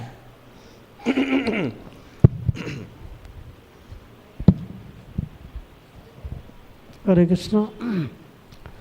हरे कृष्ण प्रभु, बहुत अच्छे तरीके से आप समझाए, लेकिन एक मेरा प्रश्न इसके विषय में था जो वस्त्र के और जो उत्तरीय के विषय में था कि भागवत में हम लोग पढ़ते हैं 11वें स्कंद में कि उद्धव जी स्वयं कहते हैं कि उच्छिष्टो भोजिनो दासा तो माया जय मई। हे प्रभु, आपके चरणों पर चढ़ा हुआ फूल, आपके शरीर पर लगा हुआ माला या वस्त्र या आपका उच्छिष्ट प्रसाद जो व्यक्ति खाता है तार में वो माया से छूट जाता है। तो अगर इस भाव से अगर कोई भक्त अपनी पवित्रता के लिए अगर इस चीज़ को अगर अपने शरीर पर धारण करता है वो उस भाव में, तो ये मतलब किस दृष्टि से मतलब ये देखा जाए कि हम उस महिमा को जान करके तब हम अगर धारण करते हैं तो क्या होगा? मैं सोच रहा था कि ये प्रश्न कोई तो पूछना चाहिए, तो धन्यवाद आपका प्रभु जी। तो आज से कुछ महीने पहले जब प्रबोधानंद सरस्वती महाराज आए थे और सुबह चैतन्य चरितामृत पर लेक्चर था, तो उसमें भी इस विषय पे चर्चा होती है। तो जितना अभी तक मैं समझ पाया हूँ वो मुझे श्लोक और वो तात्पर्य याद नहीं है, लेकिन देखिए भगवान के प्रसाद को के साथ डील करने के कुछ विधि रहता है।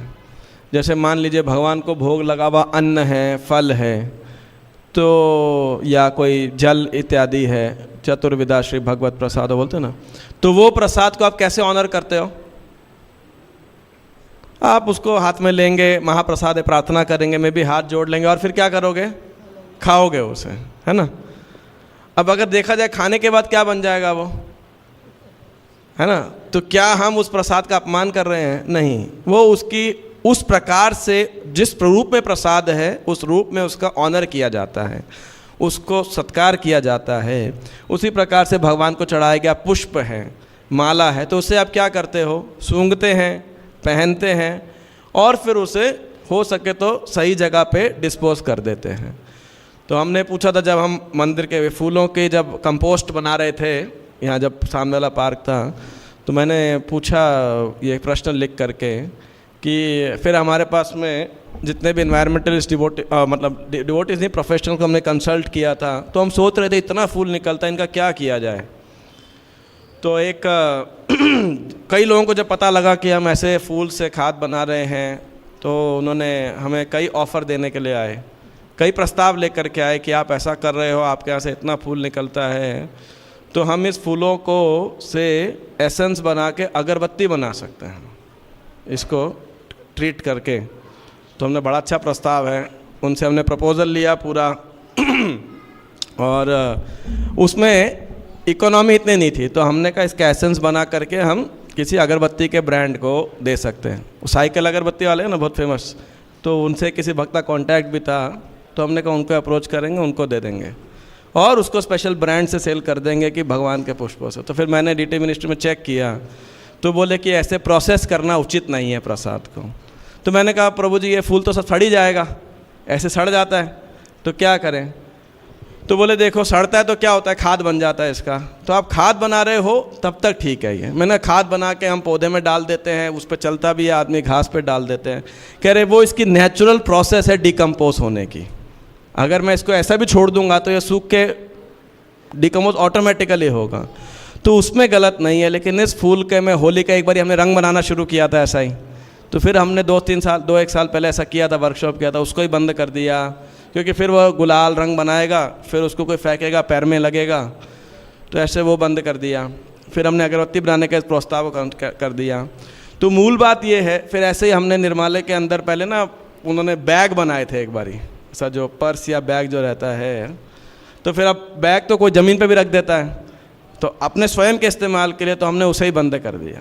तो अब जो हम निर्मालय स्टॉल में बनाते हैं वो वही वस्तु है जो भगवान को चढ़ती है। तुलसी का स्कर्ट हो गया, लड्डू गोपाल गौनिताई की पोशाक हो गई, या भागवतम कवर हो गया, उसी प्रकार का भगवान के लिए आसन हो गया, वो हमारे काम का नहीं है बेसिकली, मतलब हमारे उपयोग के अंदर।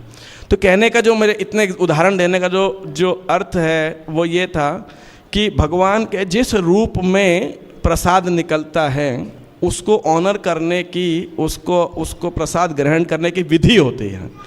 तो उस विधि तक ग्रहण करना ठीक है, लेकिन उस विधि के आगे एक्स्ट्रापोलेट करना वो उचित नहीं है।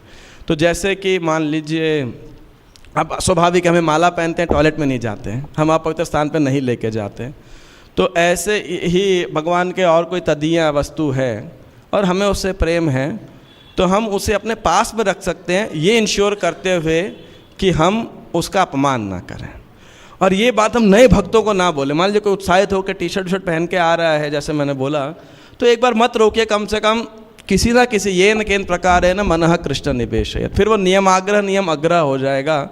लेकिन पुराने भक्त को जिसकी चेतना लगे कि शायद मेरे को एक स्टेप आगे बढ़ना चाहिए, तो मैं भी अभी जैसे अभिषेक का वस्त्र होता है, मुझे पहले हमेशा मतलब स्वाभाविक भी मिल जाता था, अच्छा भी लगता था, तो लेकिन उसके बाद से मैं उसको लेता हूँ, सर पे लगा देता हूँ और हमारे जो भक्त देते हैं उनको वापस लौटा देता हूँ, कहाँ संभालूंगा। एक दो थे उसको काफ़ी समय तक, बहुत दिव्य था वो वस्त्र, तो बीड़ बैग में रखा, रोज़ निकालता था, स्पर्श करता था, वापस डाल देता था, ऐसे है ना।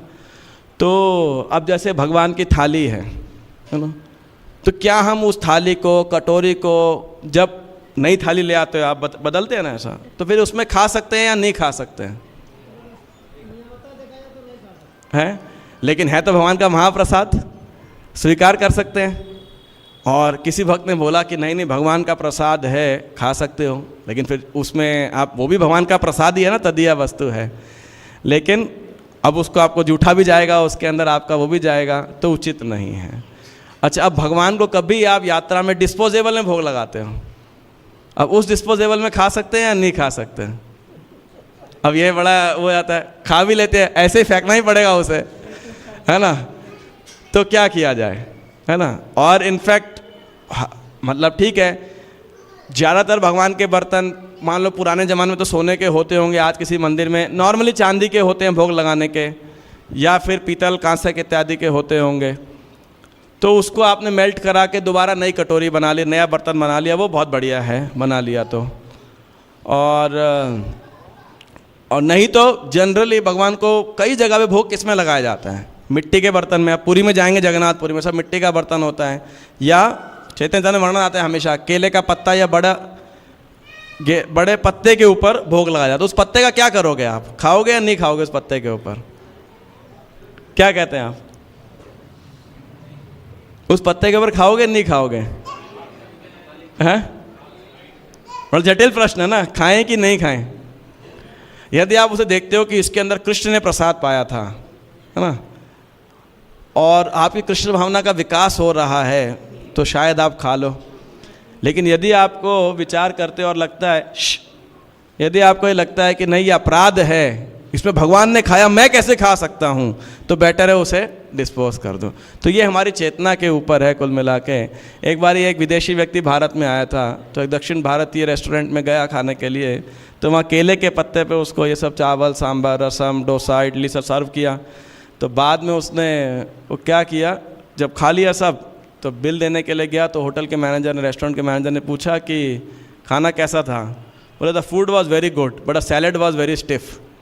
उसको लगा पत्ता भी खा गया, उसको, उसके देश में तो कोई पत्ते पे कौन खाता है, तो उसको लगा केले का पत्ता सलाद है, उसने उसको भी खा लिया। बोला ये बड़ा कड़क सलाद है भाई, है ना। तो अब देखो माधवेंद्रपुरी को जो मटके में मिला वो खीर चोर, उन्होंने इस मटके का क्या किया, उसको तोड़ करके चूरा बना के कपड़े में बांध लिया और रोज़ थोड़ा थोड़ा खाते थे।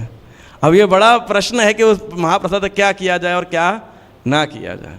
तो इसीलिए कुल मिला के एक सिद्धांत है कि हमें सतर्क रहना चाहिए कि भगवान के तदीय वस्तु भगवान से अभिन्न हैं, ये मूल बात। अब ऑल्टर में अपन सेवा करते हैं, जैसे प्रभु जी सेवा कर रहे हो, लोग तुलसी की माला चढ़ाते हैं और ऑल्टर में वो तुलसी गिरता ही गिरता है, पुजारी के पैर में आता ही आता है, फिर आपको झाड़ू मारना ही पड़ता है। अभी आप कुछ भी करके तो बाद में आपको भगवान से अंगहीनम क्रियाहीनम विधिहीनम चयाद भवेत अस्तु तत्सर्वम यत् क्या है, अस्तु तत्सर्वम अच्छिद्रम कृष्ण कार्ष्ण प्रसादतः यत् किंचित वैकुंठ तद्ब्रोष पस्मा। हे भगवान, अपराध हो गया है, आप क्षमा कीजिए। उसको आप बच ही नहीं सकते। अभी क्या करेंगे उधर? अब पुजारी को क्या करें? अभी देखो 9 बजे क्या करेंगे? फूल बांटने के बाद में ऊपर सफाई करेंगे, कितना फूल नीचे गिरेगा, झाड़ू मारना ही पड़ेगा आपको, वही भगवान का चढ़ा हुआ फूल, तो जो ऑलमोस्ट अनअवॉइडेबल है ना। तो लेकिन कम से कम उस अपराध के प्रति बोध होना चाहिए और इसीलिए बड़ा सावधान रहना चाहिए, ये मूल बात है। धन्यवाद। हरे कृष्ण। और इसीलिए कई बार सही और गलत का निर्णय कर पाना ना बड़ा एक जटिल विषय हो जाता है। थैंक यू प्रभु जी। हरे कृष्णा। थैंक यू प्रभु जी फॉर द वंडरफुल लेक्चर। प्रभु जी एक बात पूछनी थी, जैसे घर में भी हमारे विग्रह हैं। क्या है घर में? घर में भी ये वाला माइक दीजिए ना, वो बहुत कमजोर है। हरे कृष्णा। प्रभु जैसे घर में भी विग्रह होते हैं और जैसे हम मतलब बर्तन रखते हैं भगवान को ऑफर करने के लिए, तो कई बार ऐसा होता है कि वो पुराने हो जाते हैं या मिक्स हो जाते हैं, तो फिर अब उनको क्या किया जाए फिर? जैसे अगर स्टील के भी है, अब जैसे 56 भोग लगता है तो 56 तो चांदी के नहीं होंगे, कुछ चांदी के होते हैं, कुछ स्टील के भी होते हैं, तो उसके बाद उनका क्या यूज़ होना चाहिए? क्या किया जाए?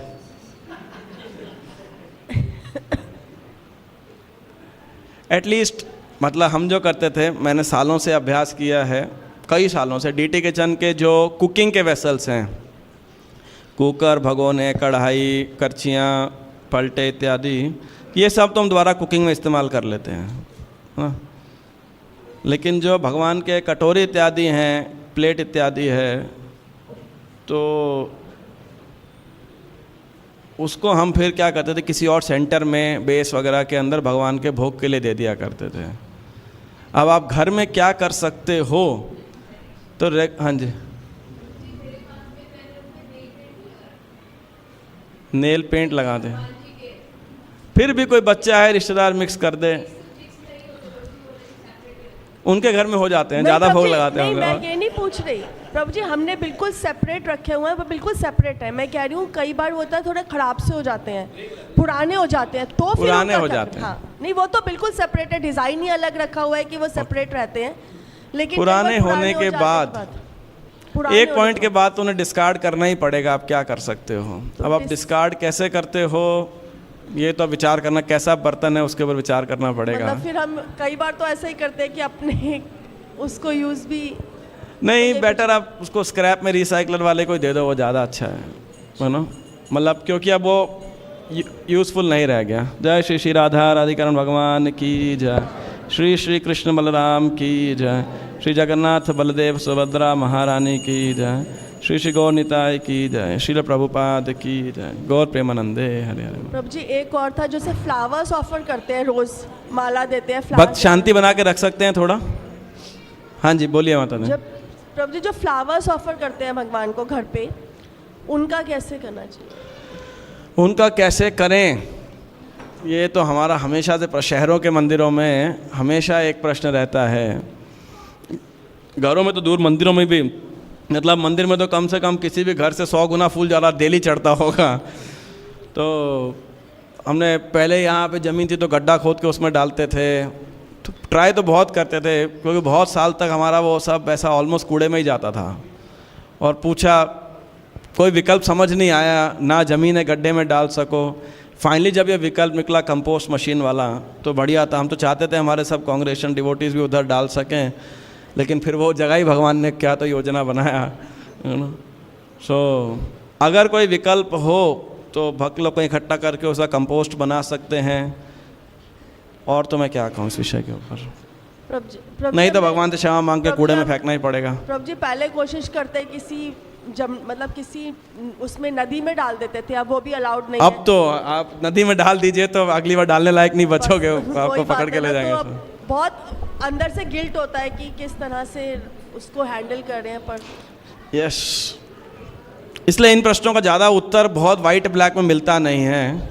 ऐसा है। और एक किसी का प्रश्न था, किन्हीं का हाथ खड़ा था लास्ट। यस माता जी।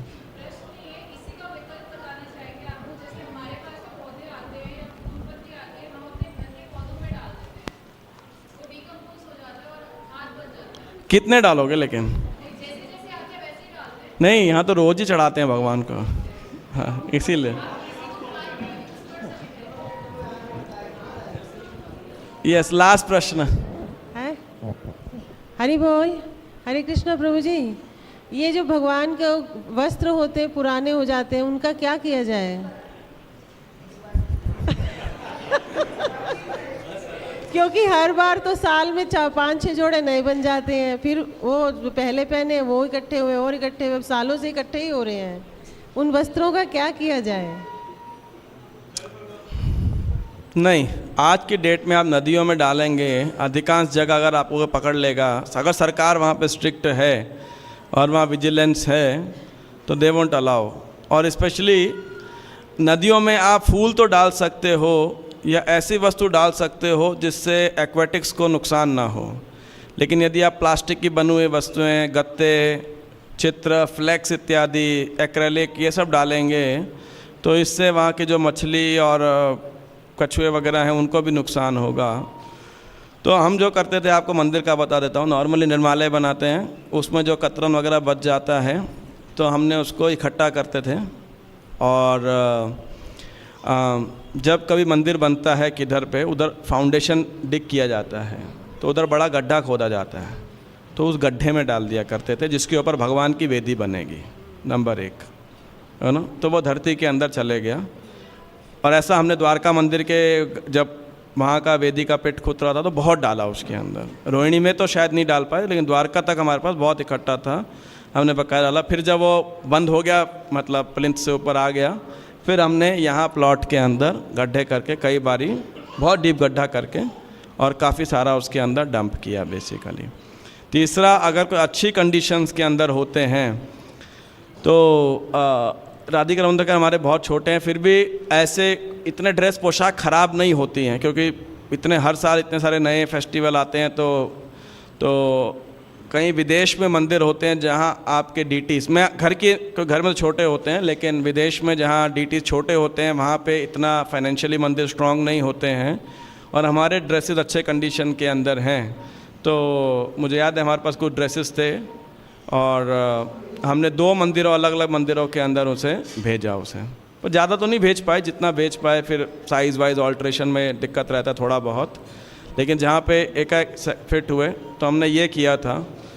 और आई एम श्योर आज भी हमारे पास काफ़ी सारा रखा होगा, संभाल के रखा हुआ है, जब यहाँ पे पिट खोदेंगे तो भगवान के वेदी के नीचे डाल देंगे ऐसा। फिर हम आपके पास दे जा सकते हैं? हाँ जी, आपके पास देकर जा सकते हैं? नहीं नहीं नहीं नहीं, हमारे कबाड़ी का काम थोड़ी है, पूरा मंदिर कबाड़ी बन जाएगा फिर तो आप देखिए। नहीं तो खड्डे में तो डाल ही सकते। नहीं नहीं, हमारे मंदिर का बहुत सारा डीटीज का सामान हमने कई गृहस्थ भक्तों के घर पे रखवाया हुआ है।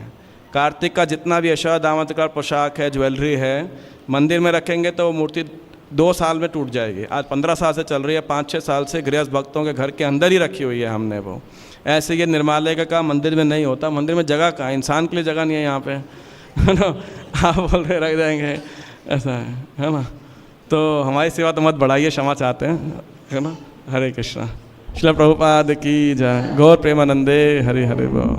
फिर भी आप पंजाबी बाग में निर्मालय का वो रहेगा, सेक्शन रहेगा वेबसाइट पे, वल्लभ विशाखा माता जी का नंबर लेके उनसे संपर्क कर लो, वो कुछ कर सकती हैं तो ठीक है, हमारे पास मत लाइए। हरे कृष्ण। हिज ग्रेस मुरली कृष्ण प्रभु जी की।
हरे कृष्णा। सभी भक्तों के लिए प्रसादम है फर्स्ट फ्लोर के अंदर, आप लोग जाने, प्लीज आगे भी बोल दीजिए, सब मिस कर गए बोलना, प्लीज आगे ही बोल दीजिए, सब भक्त प्रसाद लेके जाइए, नहीं तो हमारे पास फूड फॉर लाइफ करने के लिए भी क्षमता नहीं है।